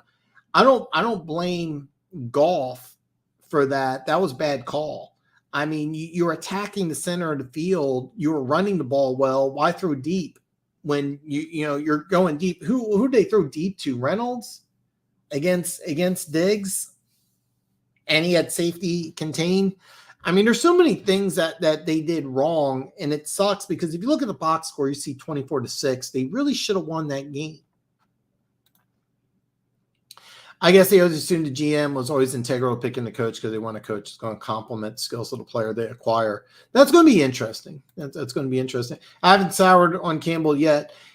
So what happened? Well, I'm buying no comments, but bottom line, if you look at box scores, so you see 24-6. It was actually a really close game going into the fourth quarter. I think Campbell is a guy that belongs in the college ranks, not the pro ranks. And I think after this game, I think there's a lot of players that are really going to sour on Campbell. So, do you see any teams make a move before the trade deadline? Maybe the Bills should trade for a running back like Hunt. Chiefs go for a cornerback. So it was really popular here in Kansas City because Travis Kelce made some changes in his contract to free up several $1 million. And then he does a podcast with his brother, and he said on his podcast he was hoping for like OBJ or something. And I immediately thought when they did this move that they were going to try to sign a defensive tackle. One of the Chiefs' defensive tackles injured for the year. And I really think that last year when they added Melvin Ingram, that's when their defense really radically changed. Personally, I think the Chiefs are going to go for a defensive lineman. I really do. I think that they're going to try to make a move. I just don't know who. And then the Bills, now they used their second-round pick on Dalvin Cook's brother. I can't think of his name. So running back, no, but I could see them going for another defensive lineman. I actually could see them going for Bradley Chubb and put him opposite Von Miller, even though I'm drawing a blank on his name. Greg Rousseau's having a phenomenal year. Just getting an extra edge rusher, I could see that. They did lose a secondary player.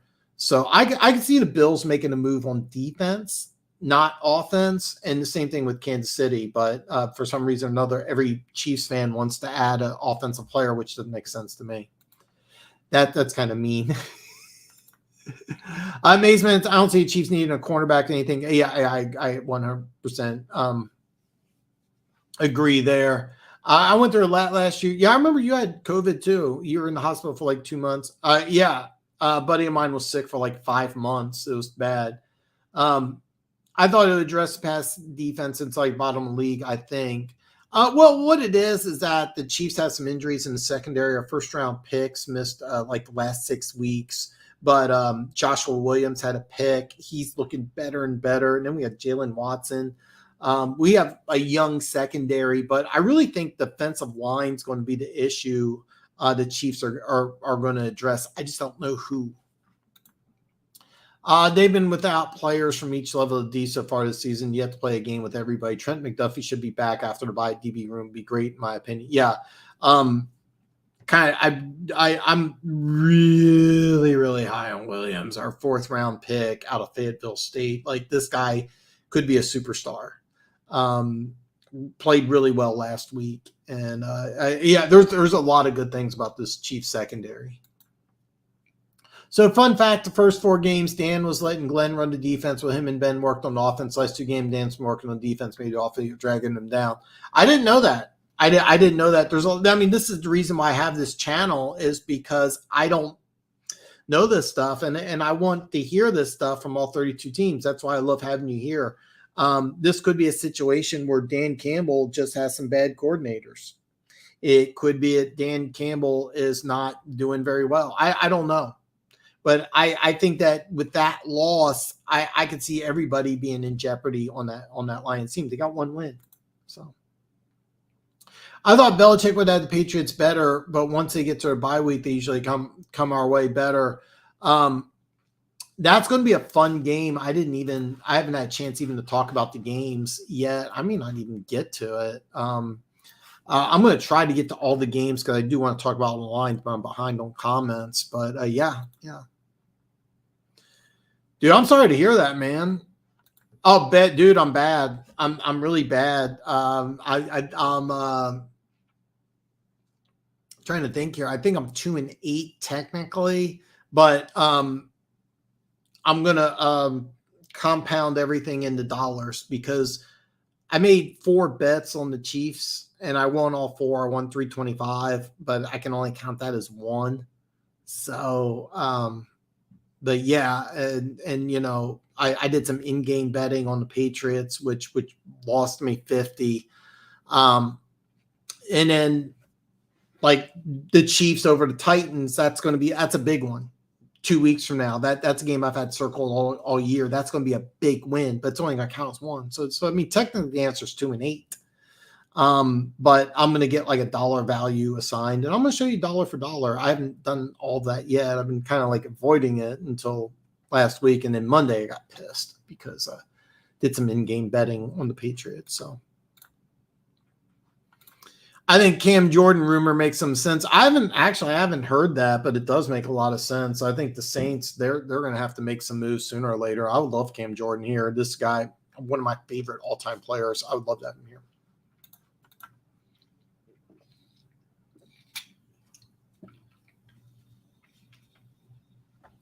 He's 100% correct. 100% correct. That would make a lot of sense for everybody. The thing is about the Saints is that even though they're 2-5, they're one game out of first. Yeah, here Funkels on a respirator. Like, oh yeah, I remember you were in bad shape, man. I wish I didn't even know when you were going through it, man. But by the way, Amazement, I think I follow you on Twitter. All my social media links are below. Follow me, man. Yeah. Dan, does another team offer Orlando Brown a contract year as left tackle? If so, who do you think? Second question, is anywhere make needed to offer? The New York Jets. I think the New York Jets do because they had to sign. Remember, they're like on their 3rd or 4th left tackle. So absolutely. I think the Jets are a prime candidate. And you know what's funny is that you can't do any in-game betting. I think they have some extra draft picks. I'm not 100% sure, but I think the Jets are a team. Another team would be Tennessee. I think that Tennessee, a team.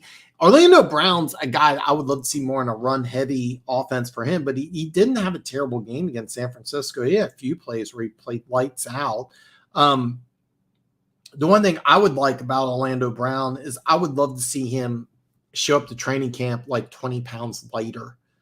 But Tennessee is special. I said the Jets, but Tennessee's another team that's really been struggling with offensive linemen.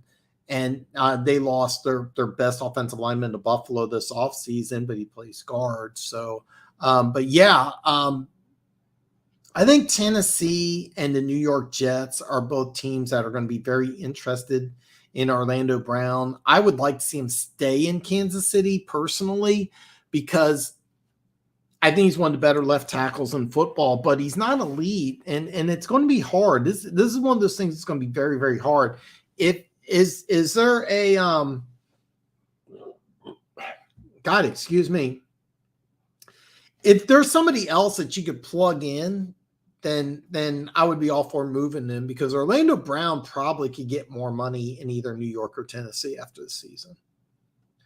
But it's going to be interesting. It's going to be there's so many great stories going on right now and in the offseason. That's one of them because The Chiefs can't pay him what he wants to get paid.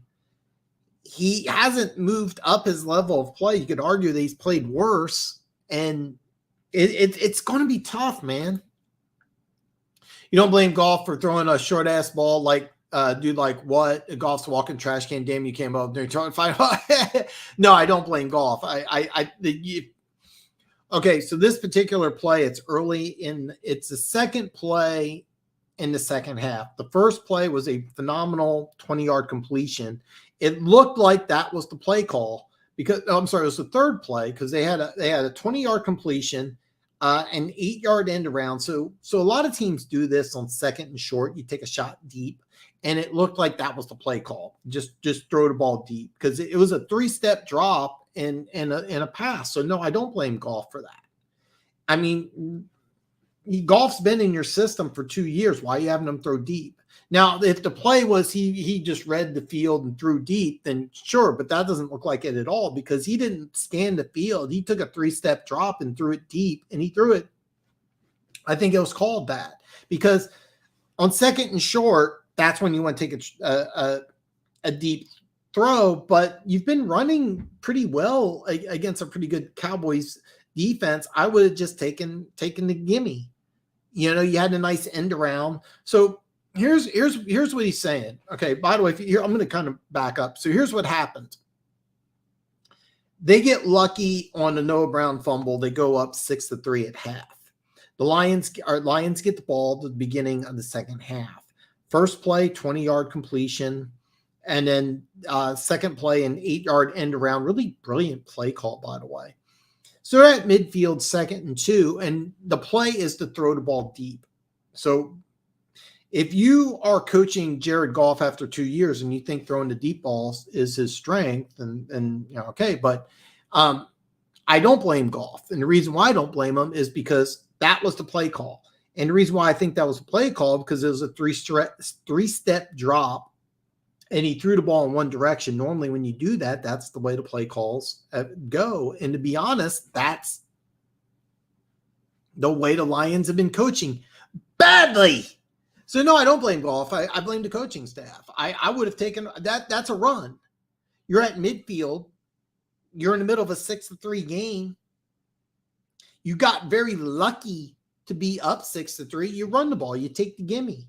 You move the ball downfield. You go up 9-3. Worst case scenario. So no, I don't blame Goff. Fans are up 16-10 on the Steelers. 24th and 3. McNur. Oh God, I almost forgot about this. Oh God, and you know what? Pittsburgh could have. By the way, Noah Igben. If you didn't see it, it was originally called an incompletion, but a great interception. He didn't have a great game, but what a great play to ice the game. And the Steelers if the Steelers win that game, but yeah, man, oh God, I almost forgot about that. And you're right. Too many people are looking at analytics. Yeah. I'd be fair to analytics are kind of useless if you don't exactly. Tyler's want to keep Brown over yes. Yeah. It's an age thing mainly. Lawan, I just shot this off the top of my head, so I don't know. The answer would be yes, because I think Tyler Wan's 32, and they've been like just jettisoning players on the offensive line.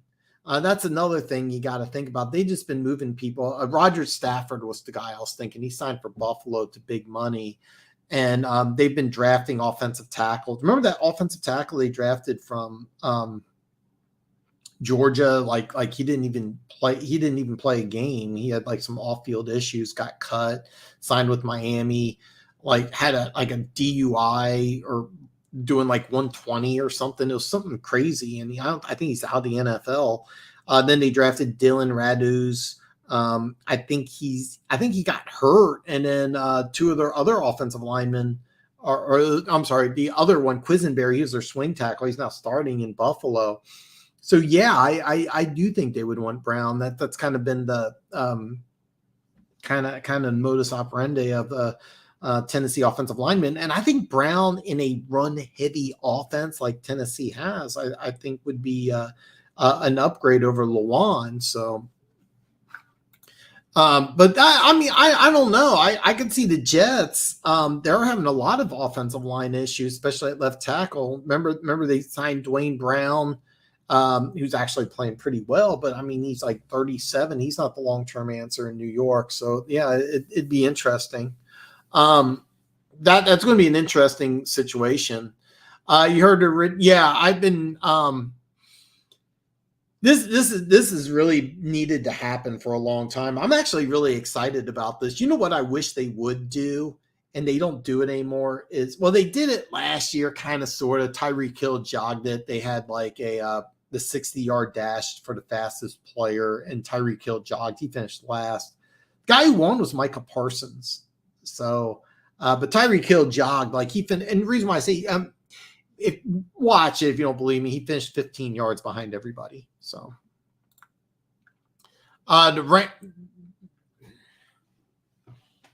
you know what? That's actually, seriously, I didn't even think about it, but dude, that's a great fit. The Rams hate draft picks, so this actually makes a lot of sense. Wow.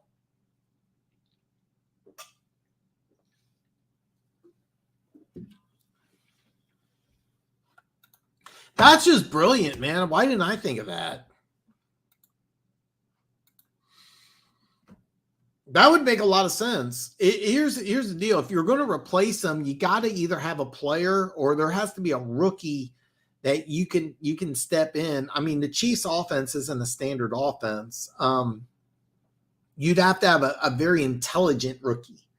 I mean, it would be a risk to put a rookie left tackle, but is there a left tackle who's out there that you can sign and say, okay, look, you can come to Kansas City? And I can't think of anybody off the top of my head, but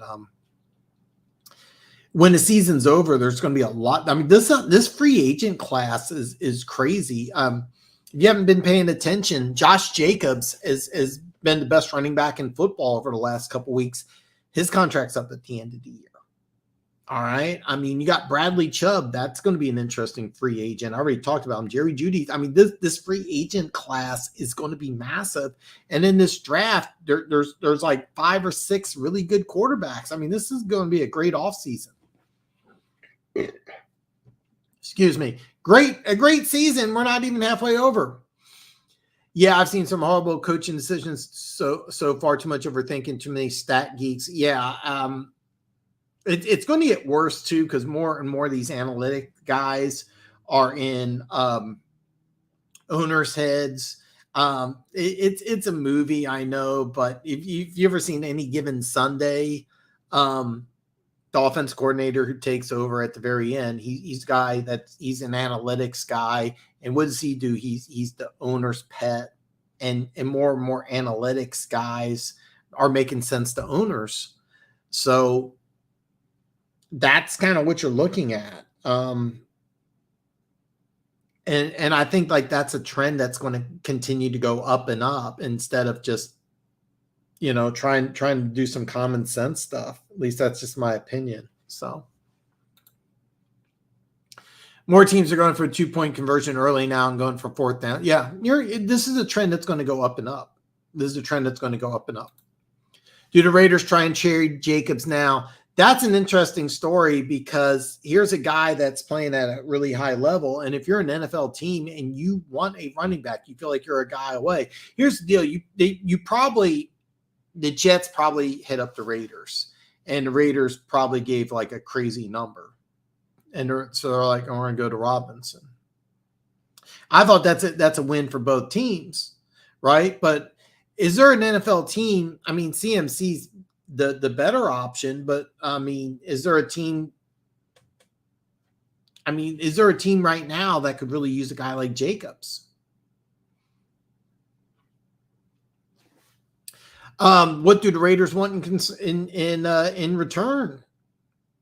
Because here's the deal. They've been using him so much. If you get rid of a guy like this, you're kind of waving a white flag on the season. And I really don't think they want to do that.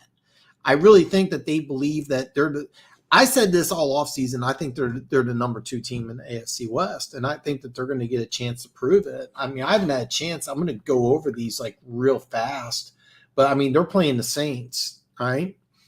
If you're 3-4 after the Saints game, you're right in the middle of things. I mean, you're right in the middle of it. So, how saying go? There are lies, damn lies. I'm going to read through these lines because I mean these are interesting. I think Baltimore travels to Tampa Bay for Thursday night. This is a big game. This is a huge game. Tampa Bay's at home. They're a 1.5-point home dog. God, the loser of this game is in such bad shape, but the winner is in great shape. What a key game. It may be a stinker of a game, but this is a big game storyline. You could not pick a better game for Thursday because the loser, there's so many things going on.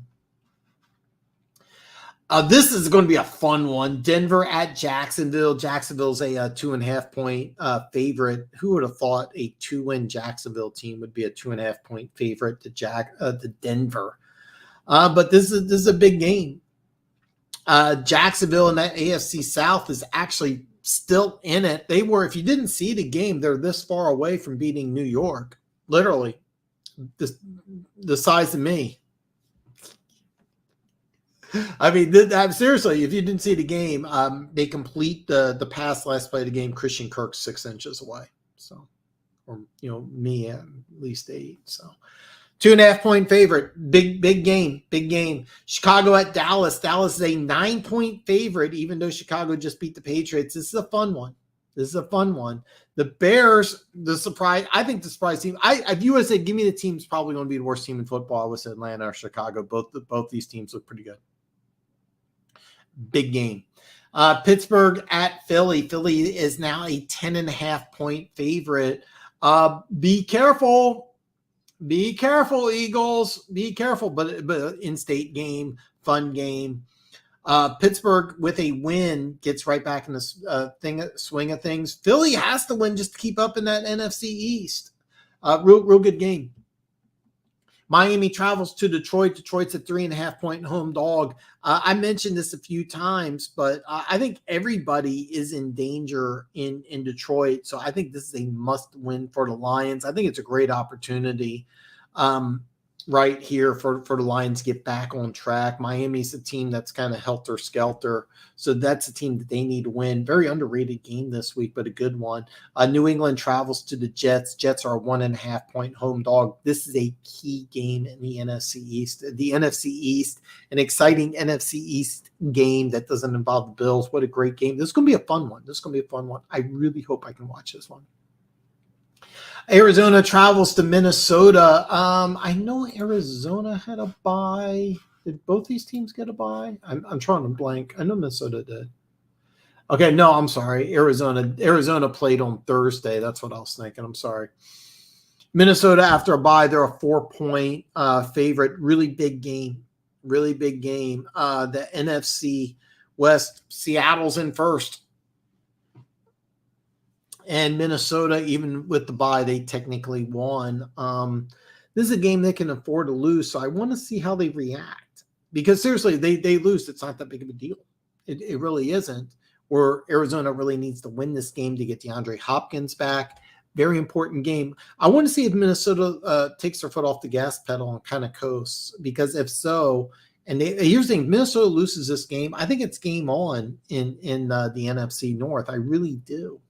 But if they go ahead and win this game like they're supposed to, 4-point favorite, then are they a team that you got to fear? They'll be 6-1. This big time game in the NFC. Carolina at Atlanta, battle for the NFC South. Who would have thought? Atlanta's a 4.5-point favorite. Key game. If Carolina wins, they have a chance to be in first, where before everybody was talking about draft picks. What a great story. I like Atlanta. Like I said, I think they're the best team in the NFC South. I really do. Vegas at the Saints. Saints are a 2-point home dog. Raiders get a chance to prove that I am right. Before I go on, I'm going to read some of these comments. Running backs are tricky because you don't want to overpay one. Running backs don't last long, plus teams go running back by committee too nowadays unless you're a team. That's the whole point, is because Josh Jacobs is a guy that for a playoff contender could come in. I just don't know which team would want. And what do you want? I mean, CMC, I'd argue, is better, but the last 3 games there hasn't been a better running back than Josh Jacobs. So what do you do? That's a tough one, man. That is such a tough one because personally, I don't think the Raiders want to move on from him, but let's say the Saints win. Let's say the Saints win, and do you just take Jacobs and like, hey, let's get some draft picks. Let's move on. I mean, we're a passing first team. So, yeah, the loser has 10 days to dwell on it. Sucks that such a quick. I am not a fan of Thursday night games, but yeah. Analytics takes emotion out of the game based on skill and emotion. The info is too new to interpret. Interpreted by those who created it. Does not account for individual or team emotion and players being tired or dinged up. Doesn't apply by the other. Has responded prior date, home field, crowd noise, weather, because you know, like, etc. You're right. And here's the thing: you're going to see more in analytics play a bigger part in football. But the truth is that you have to do it right, and I think a lot of people aren't. I think a lot of people aren't doing it right, and it does take the human element out of it. And one of the things about, I remember John Madden said, I like my quarterback to call plays because he can go and look at that left tackle and he can say, hey, can you block this guy on this play? And the guy will say yes or no, and then he'll call the play. That's the thing I like about teams like Kansas City. Mahomes has a lot of freedom now to change the plays at the line of scrimmage, and sometimes that's important. So it's crazy how the Eagles are playing so well. The Giants and the Cowboys playing well too. That keep winning. Yeah, the NFC East is crazy. The NFC East is crazy right now. I can see the Giants and Cowboys both get in. I can see the Rams, Packers, and Cards almost postseason, plus Giants already. Yeah, well, the Giants have a real easy schedule, but that's a fun game. I didn't even bring it up yet, but the Giants are going to play the Seahawks. Let me get this here. Tennessee travels to Houston. Houston's a 2-point home dog. They need to get the 6 wins so I can collect. I think Tennessee's in a really good position, despite the injuries they had earlier in the season, specifically Harold Landry. They're in a good position to win that division. That's going to be very interesting, AFC South. But Houston, by the way, Houston wins this game even with 2 wins. They're back into the they're back in it. They really are. They really are. Where Tennessee, they can really move to the top of the pack with a win. Big game in the AFC South. A game that has big time implications here. Giants at Seattle. Seattle's a 3-point favorite. Big game for both teams. 2 first place teams. Not going to get the pub of San Francisco Rams. Battle of 2 first place teams. Who would have thought week 8, Giants at Seattle, battle of first place teams. What a great year. What a great year. Going to be a fun game. San Francisco at the Rams. Rams are a 1.5-point home dog. The 49ers have won 7 straight against the Rams. 49ers have had the Rams number. Embarrassing loss to Kansas City. Pay attention to the injury report on this one. San Francisco's healthy. You may want to take advantage of it. Washington at Indianapolis, the Carson Wentz ball. Carson Wentz and Matt Ryan are going to kind of hang out and, relive the good old days. Colts are a 3-point favorite. This is a big game. Washington's quietly won 2 in a row. So this is a big game. Ellinger's going to start. Again, quietly, Washington's won 2 in a row. This is a team I think you may want to watch. Green Bay at Buffalo. Aaron Rodgers is an 11-point dog. Oh man, if you look at 6-1 versus 3-4, you're snoozing. But this is a game that secretly should scare Bills fans because you're getting Rodgers, who was visibly pissed after the game, Be careful. Be careful. Finally, Monday night on Halloween. What a good one here. Cincinnati travels to Cleveland. Cleveland is a 3.5-point home dog. Very big game for both teams. I kind of feel like things are kind of falling apart in Cleveland. Cincinnati had a really, really big win this week. It'll be very interesting to see how they bounce back. This is going to be a fun one. Jimmy, my fact today, 70% of stats are made up. Science. One Pride 40. What's up, brother? Oh, man. Did Kenneth Walker do anything? Did he play? Cowboys are well coached. They were better coached than Detroit. That's kind of interesting, to be honest with you, because a lot of people thought that they weren't, but I think they did a really great job over the last couple of weeks. Remember, Dak got injured. Cowboy season's over. Everybody said it, and what are they, 6-1? I'm 100% correct.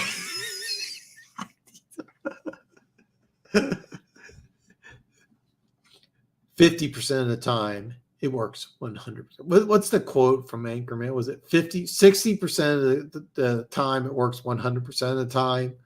That's a God. These are great. These are great. Dan, with bigger, faster, stronger players and advanced analytics metrics, heat maps, other next gen stats, is today's era really much easier than past decades? Is today era really much easier?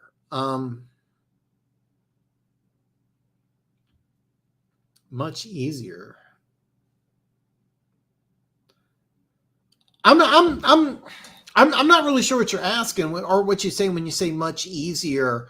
I will say this: I'm not a fan of the analytics. I think it adds something to the game. I know that in college, a lot of teams are really going for it more on fourth down. And when you do something in college, it kind of gradually comes over to the pros. Much easier. I'm not really sure what you mean, the much easier than past decades. Can you clarify? Can you clarify what you mean by much easier? I don't understand. But by the way, guys, Keys hasn't been here in a couple of weeks. He has a very, very good channel. I don't want to speak for you, but you've been going on Saturday nights, but check out, especially if you're a Chiefs fan. They have a lot more guests than I've been doing, but yeah. Seeing at least it negates some of the advantages of DPI flags in the modern game. Well, it's kind of interesting because that's so back in the day, defensive backs could do whatever they want to receivers, but then once they determined that football was more entertaining with the passing game, then they went ahead and changed some things. But yeah, the funny thing is, with all the advantages that has been given offense, defense still wins championships. So, Indy team, the bird dog to bet against. Ryan Bench, shoulder issue teams falling apart quick for looking anytime. Yeah, we're on the same page. Ryan Bench because of a non-injury. I don't buy it, Colts. The funny thing is that This is a big deal because you gave up a second-round pick for him, and the year before you had a first-round pick. Wentz is in Washington, and Chris Ballard. This was a guy who won multiple awards as an executive. It kind of looks like they're just kind of waving the red flag here. This is a big deal because I think that Indianapolis after the season could clean house. Somebody posted on Twitter that they're missing Andrew Luck. Like, why? Let me ask you something. I mean, yeah, I know he hasn't played in a couple of years, but wouldn't Andrew look, hey, I know I haven't played football in 3 years, $15 million, I'm coming back. I mean, why not? I mean, I don't know what Andrew Luck's doing right now, but Andrew Luck, if you're out there, come back to the NFL. The Colts need you, Andrew Luck. seriously, this is going to be an interesting story because if they're somewhere in the teens, they're going to have to make a big trade to trade up. But if they're in the top 10, do they try to get the 1? I mean, the Colts are going to be very, very, very interesting. Going to be very, very, very interesting. Sam Ehlinger is an interesting story. I'd love to see a 6th-round quarterback, become the next great thing. I don't think he is. I think he's a guy that's going to be going to play in the NFL for 15 years as a backup on like 7 different teams. So that's the one. Yeah, exactly. Yeah, that's what it is. It's Sex Panther. Yeah, and then he wears it around Christina Applegate. She's like, did a baby throw up eating goat food, or what was it? It smells like an Indian. It smells like a diaper full of Indian food. Oh, easier on quarterback success. No, I don't. You know what I think is easier on quarterback success is that one thing about an NFL quarterback is that if you're a great running back, you're a great running back. Now, are you better behind a good offensive line than you're a bad offensive line? Sure, but you can usually spot a good running back regardless. If you're a great wide receiver, can you do better with a good quarterback? Sure, but a guy like Terry McLaurin, who's had a bunch of different quarterbacks, Tim Brown for you old school people, will always stand out. If you're a great defensive player, even on a bad team or a bad defense, you can still stand out. Quarterback, you need so many external things. All right. In Buffalo with Josh Allen, look at his first 2 years, it was a below average quarterback. But they kept Brian Daboll. He could have been fired. There's a lot of teams that would have fired Daboll after those first 2 years and Allen's lack of success. What did they do? They got him a number 1 wide receiver. They traded for Diggs. I thought it was a mistake. I thought they should have drafted Justin Jefferson. I predicted Justin Jefferson would have better stats than Diggs. I didn't know Justin Jefferson would have stats this good, but he did blow up. They made some moves on their offensive line. They shored up their defense. They changed the offense to fit Josh Allen. Josh Allen's play exploded. I mean, he's been top 5 quarterback the last couple of years. All right. Patrick Mahomes. A lot of people don't understand that Alex Smith and sitting out and being with Andy Reid, a lot of people feel like you drop Patrick Mahomes on, I just say Carolina, he would have that type of success. Not even close. He has a Hall of Fame tight end. I remember just weeks after Mahomes was drafted, it was Travis Kelce, I forget the other person, and Patrick Mahomes were all at a baseball game together. And I remember thinking, that's probably the smartest thing you could do is, and by the way, like he was like the 3rd most popular guy. Now Patrick Mahomes, there's no way Patrick Mahomes can just go to a ball game today. But 3 weeks after he was drafted, he was in Kansas City hanging out with Kelce. He was like, Kelce's little brother. And I remember thinking that's one of the smartest things you could do.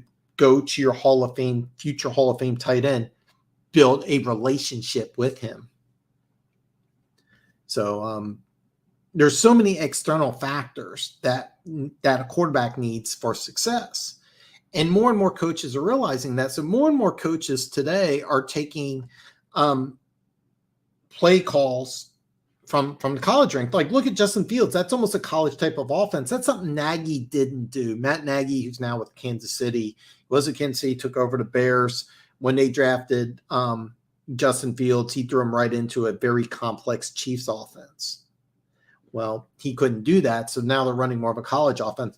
Watch what they're doing in Philadelphia. That's not an Andy Reid offense. That's not even a standard NFL offense. It's more of a college offense because it fits what his skill set can do. I don't think it's analytics. I think coaches are saying, okay, what can you do? What can our team do best? And I think they're expanding on that. So hopefully I answered that, because I kind of felt like I ranted for a long time and didn't give you a straight answer. Hopefully I did. That's a lot of that has to do with energy drink.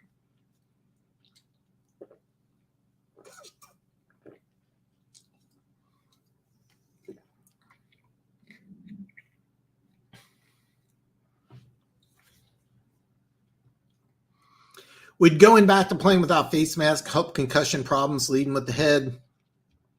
You wouldn't see so much without the face mask. Believe it or not, there was a lot of people who agree with you. One of the smartest things I ever heard anybody say was go back to leather helmets, because if you played with leather helmets, you wouldn't be leading with the head so much. And I don't know if you'll ever go without the face. There was talk, there was an injury before the Joe Theismann injury. It was the worst thing I ever seen on Monday night. Ken Anderson, I think his career ended on this play. Player grabbed Ken Anderson's face mask and twisted it like almost all the way around. They actually flew a helicopter on the field. The life lift. Is that what it, anyway? So they talked about after that you would go to like a motorcycle helmet, just a visor. That way you couldn't grab the face mask. And there was a lot of talk about the NFL switching. That's how the NFL started going with those visors. That was the play that kind of started the visors. That way you couldn't grab a hold of the face mask. That was the play. And there's talk about going to motorcycle helmets. And then a lot of people now are saying, if you go to leather helmets, because you could actually get cushioning so you could sustain from a head injury without a hard plastic coat. The answer would be yes. But I don't think the NFL is going to do that. If you haven't noticed, the NFL switched their helmets. Almost all players are using a more concussion-free helmet. But, I mean, this sounds mean, but listen, when you step on a football field on any level, even Pee Wee football, you know that there's a risk of injury. If you ever seen the show Arliss, I think you're young, so you probably never seen Arliss. But during the beginning of Arliss, he comes in and he says, athletes are the last gladiators or something like that. I need to play that intro one of these days. Back in Roman times, we went to arenas to watch people die. We're a violent society. We are a violent society. You get paid millions of dollars to risk your life. I don't have a problem with players getting their bell rung. I don't have a problem with players getting injured. If I had the ability, would I risk my health, injury, concussion to play football? The answer is yes, I would. And there's thousands of kids that would do that. I think that we should to be honest with you, I would like, and it won't happen. I wish the NFL would just come out and say, look, we're in the entertainment industry. We know that there's injuries that are going to happen. We're going to do our best, but this is just a part of it. Instead, they're trying to do all these other things, and I don't like it. I don't like it. I wish we'd just come out and say, look, there's a risk. These guys put their life out on the line for this game. I don't know if you're aware, but football was created in Civil War times. People die on the football field. I don't know if anyway, I'm ranting. All right.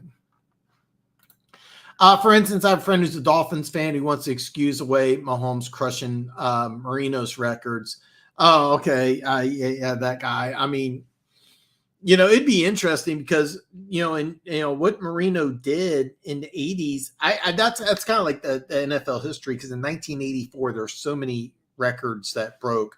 Gastineau had 22 sacks. That was an NFL record. Art Monk had 106 receptions in a season. Nobody had over 100 receptions. I think the previous was like 92 or something, but Art Monk, 106 receptions. That lasted for a long time. Eric Dickerson had 2,105 yards. But the one that everybody remembers is Dan Marino's 5,105 yards and 48 touchdowns. No quarterback threw for over 40 touchdowns. But if you have a Dolphins fan who wants to excuse Mahomes away, I mean, Marino had three really good receivers. It was kind of brilliant because Don Shula, when he won Super Bowls 7 and 8, Super Bowl number 8, they I think it was a record. It was a record. It's been broken, but it was like almost 3,000 yards rushing in a 14-game season. Zonka and Mercury Morris, I think, both had over 1,000 yards. I could be wrong. So when they drafted Marino, he was a run-heavy coach, and he just transformed everything. And he was a guy that won on running and defense, switched to passing. But, I mean, did Marino have something, here's the deal. Like, you can't take anything away from Marino, but the thing is, in today's game, Marino would have some advantages, but he would have some disadvantages. His lack of mobility, the speed, the way the game's played, he wouldn't have the same level of success. A lot of people feel like, oh, Marino in today's game would have 7,000 yards and 75 touchdowns. That's what your friend's probably saying. That's not true at all, because Marino's lack of mobility, you would be able to game plan against that. Because watch Marino, he just played in the pocket. Well, in today's game, you would game plan against that. And you're going to say you could counter that because Marino is like one of the fewest sacked quarterbacks in NFL history because of his exceptional quick release. Well, back then, they didn't have the zone blitz. The zone blitz was came out like later in his career. The zone blitz would be highly effective against a quarterback like Marino. It's kind of weird because like different eras, there's different things, and like Len Dawson, I think, would dominate in today's game. He was a super accurate quarterback who didn't throw the ball very much. Fran Tarkenton, the original scrambling quarterback. Warren Moon would have been the first overall pick now, but in 1978, when he came out of college, scrambling was a bad thing. That's why he had to go to Canada for a while.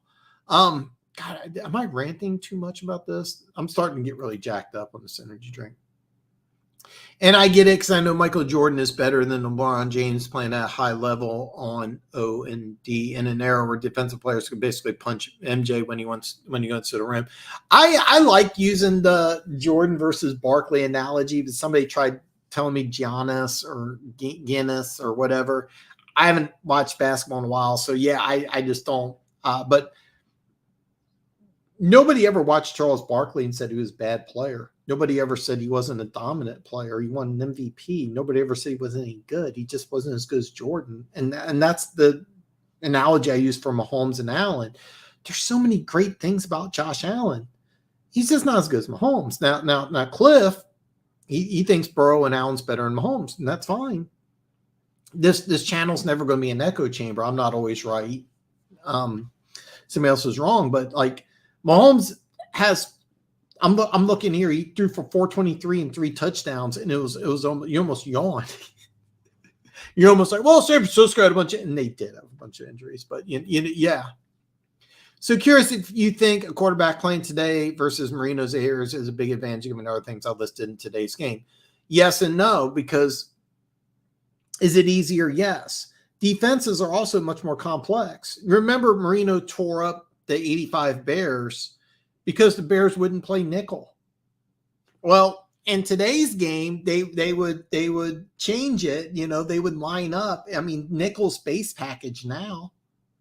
So anybody who says like Marino in today's game would be unstoppable, well, sort of, because the game's evolved. So I mean, it would be different. I mean, would he be playing great? Yeah, he would be. It'd be interesting to see what he could do. A lot of people feel like Terry Bradshaw would be terrible in today's game. I don't agree at all. I think he'd be phenomenal. He had a big time arm. He was super athletic. I mean, there was plays where go watch some old Terry Bradshaw.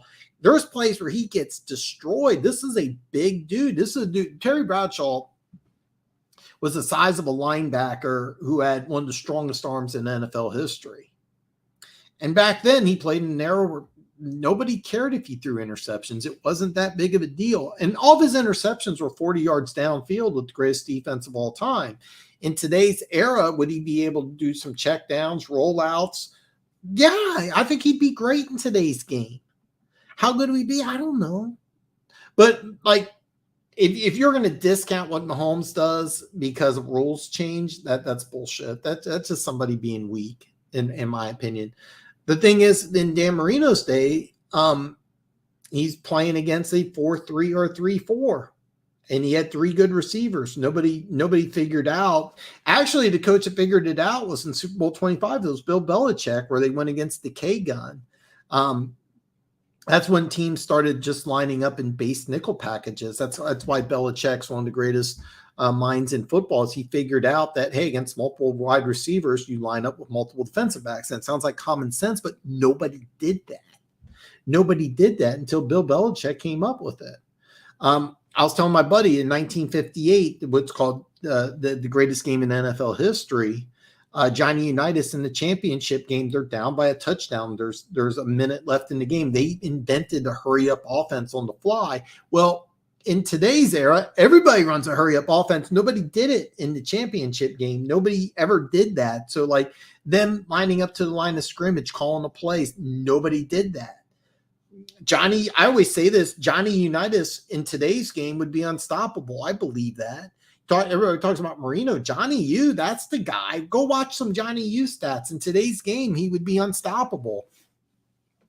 But, given all the other things listed in today's game, I don't know if that helps or doesn't help. The thing with Marino is that he didn't go against these defenses that have all this elite speed. I mean, he did some great things. I think Marino would have been great in any era. I think Patrick Mahomes would have been great in the 60s. I mean, there's so many things. This is kind of why I want to do like an NFL history, because I'd like to talk about these different things. A lot of people feel like Otto Graham in today's game would be terrible. Why? A mobile quarterback, big arm leader. Maybe he'd be better in today's game. Norm Van Brocklin is a guy who wouldn't last in today's game. Norm Van Brocklin is the guy who has the NFL record. I think it's 559 passing yards in a game. When he took over as coach, he chain smoked and said a lot of racist things. That's why he wouldn't last in today's game. He was not politically correct. So there's an interesting tidbit about helmets, almost like people driving faster and faster, seatbelts and airbags. So that's actually pretty interesting. I hate motorcycle helmets, football helmets hard enough. Well, the visor was that was all designed by Ken Anderson's injury, but that's what they're wanting. When I say motorcycle helmets, like just the visor, not the helmet itself. So I'm sorry, I probably didn't. Maybe something more like a Hands NASCAR, since I don't know what that is. So I get what you're asking, Keith. Every sport evolving every generation, it's hard to compare different eras, but it definitely favors offenses in basketball and football. People want higher score. Ooh, that's a good one. Overshort the rules when you add all the tools defenses have now and crazy athletic linebackers and safety and edges. How big is that advantage? Yeah, exactly. More entertainment in front of masses, built on speed and agility rather than the violence of defense. Don't get me wrong. I love that. Oh, yeah. Was it Mark Clayton who was that? No, it was Mark Duper. Mark Duper is basically Tyreek Hill. Duper was built like a running back. He was like 5'9", 190, supposedly ran a 4.25 in the 80s. Clayton,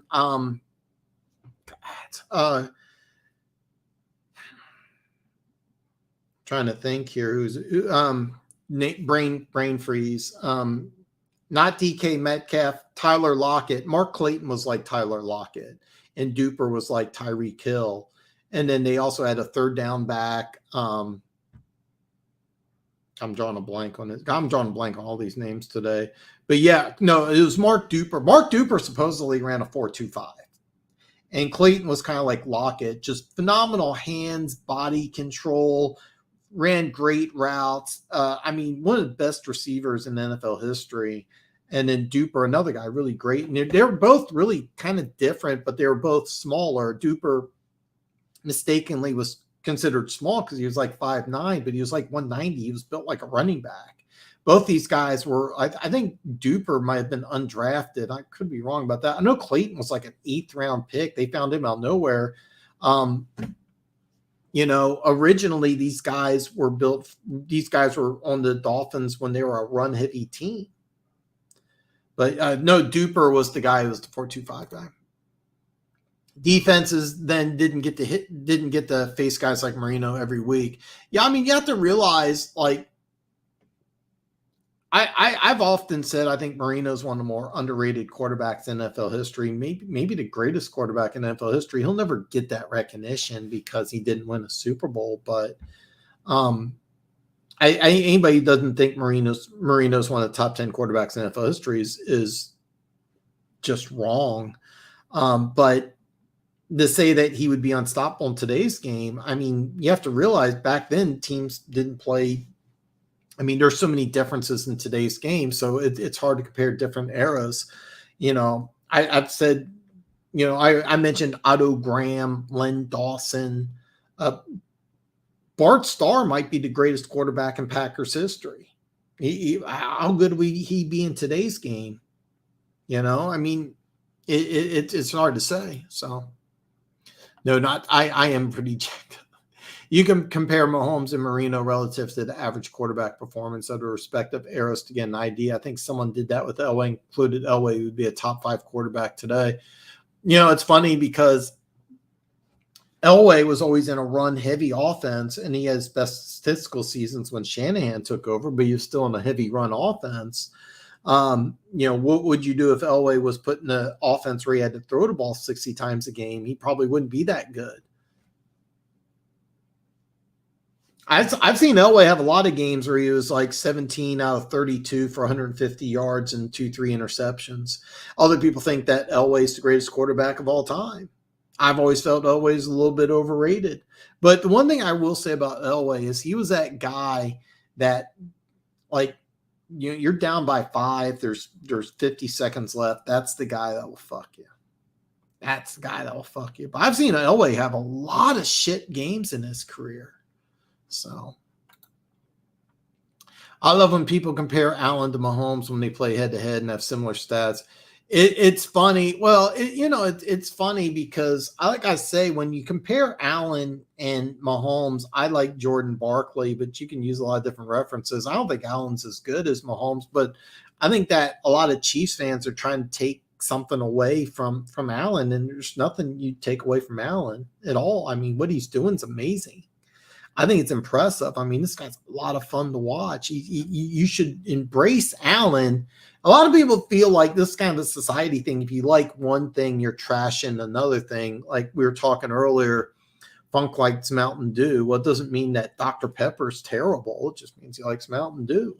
So Bradshaw did refuse to lose, man. I'm glad you're here. I mean, you have to understand something. A lot of people feel like Bradshaw or Namath would be bad in today's game. Oh, no. Oh, God, no. To tell you the truth, like Bradshaw, there was a rumor or talk that Bradshaw wanted to go to the Raiders, and him and Chuck Noll famously didn't get along all that well. And Bradshaw's one of these guys, I think in a different team and a different time would actually be a lot better. And here's a guy who won 4 Super Bowls, one of the greatest quarterbacks of all time. So, I mean, it's kind of interesting. But, yeah, Bradshaw's a guy I think a lot of people think in today's game he wouldn't be any good. I don't know if I agree with that. This is going to be a great one to rewatch for me. Oh, thanks, man. I do appreciate that. LA would be elite. He might be. I've seen him have a lot of bad games. I really have. Now, keep in mind, I lived in Baltimore when he gave the city of Baltimore the middle finger, so I'm always going to have a sour taste. As far as sports hatred's concerned, I will always hate Elway more, but I've seen him have a lot of bad games. Elway's a guy I have no idea because for his big arm, he was never really a guy that just like ding, ding, ding, ding, ding, picked you apart. But the one thing about Elway was that there was nobody I wanted to go against less when he was when you were down. Like he had so many great comebacks. One of the greatest quarterbacks of all time, definitely a Hall of Famer. Definitely a Hall of Famer. I did not know that. He's been married a couple times. So Bradshaw has a very interesting off the field life too. But Marino always choked on the big stage, not the same game in the playoff.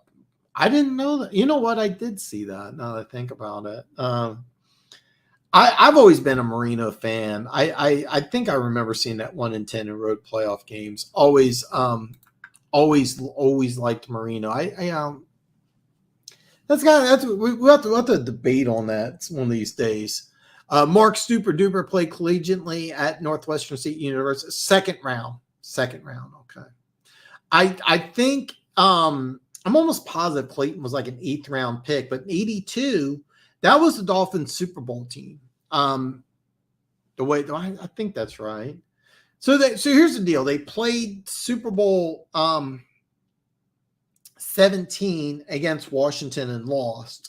Then they draft Marino. Then I think the next year they draft Marino. But that 82 team, that was a heavy run team by David Woodley, who was actually a below average quarterback. Kind of a sad story, actually, David Woodley. But anyway, I mean, they go to the Super Bowl and then they draft a Hall of Fame quarterback in Dan Marino. But Duper was drafted to be part of a run-heavy team, not a pass-heavy team, and then all of a sudden, boom, it's kind of funny. I love Marino, don't get me wrong. I fought for the guy, and Will, he didn't get rings, so what Trent Williams did, no, he didn't. Honestly, maybe a hot take here. I don't mean to do. I think Elway is overrated. I think so also, but I will admit I will never be biased towards Elway. But Elway's had a lot of games in his career where he looked really bad. Not nearly as overrated as Troy Aikman. Aikman is way overrated, in my opinion. So is his teammate, Emmitt Smith.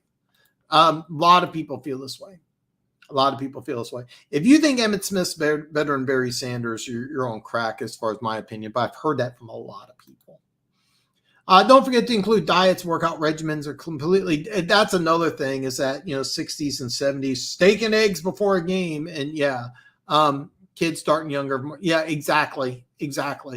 I do think Allen makes safer decisions passing a lot of times while taking more risks on deep balls. He's got a great arm, just as Mahomes' core strength to make a larger range of plays. Well, it's actually funny because I think Allen has a stronger arm than Mahomes. That's kind of a fun debate. But I think Mahomes has much, much, much more arm talent than Allen. I think Allen can throw the ball deeper than Mahomes, but I think Mahomes can throw the ball more accurately, like 30 to 50 yards downfield. And I think there's very few quarterbacks in NFL history, maybe none. I know it's a huge statement that has that type of arm talent, but I mean, watch Mahomes for a while. He can do things that other people just can't. And he can make throws Allen can't. And I don't know. I mean, seriously, I think Allen has a stronger arm than Mahomes, but it's by the smallest margin. Like Allen can throw a ball 85 yards and Mahomes will throw it 82. I'm not going to sit here and say, well, those extra 3 yards. I don't know if that really counts to play. Madden helped the kids playing today. Younger, smarter, faster, bigger, healthier, more competitive college football tournament. Yeah, that's another thing is that the SEC football levels today is just crazy.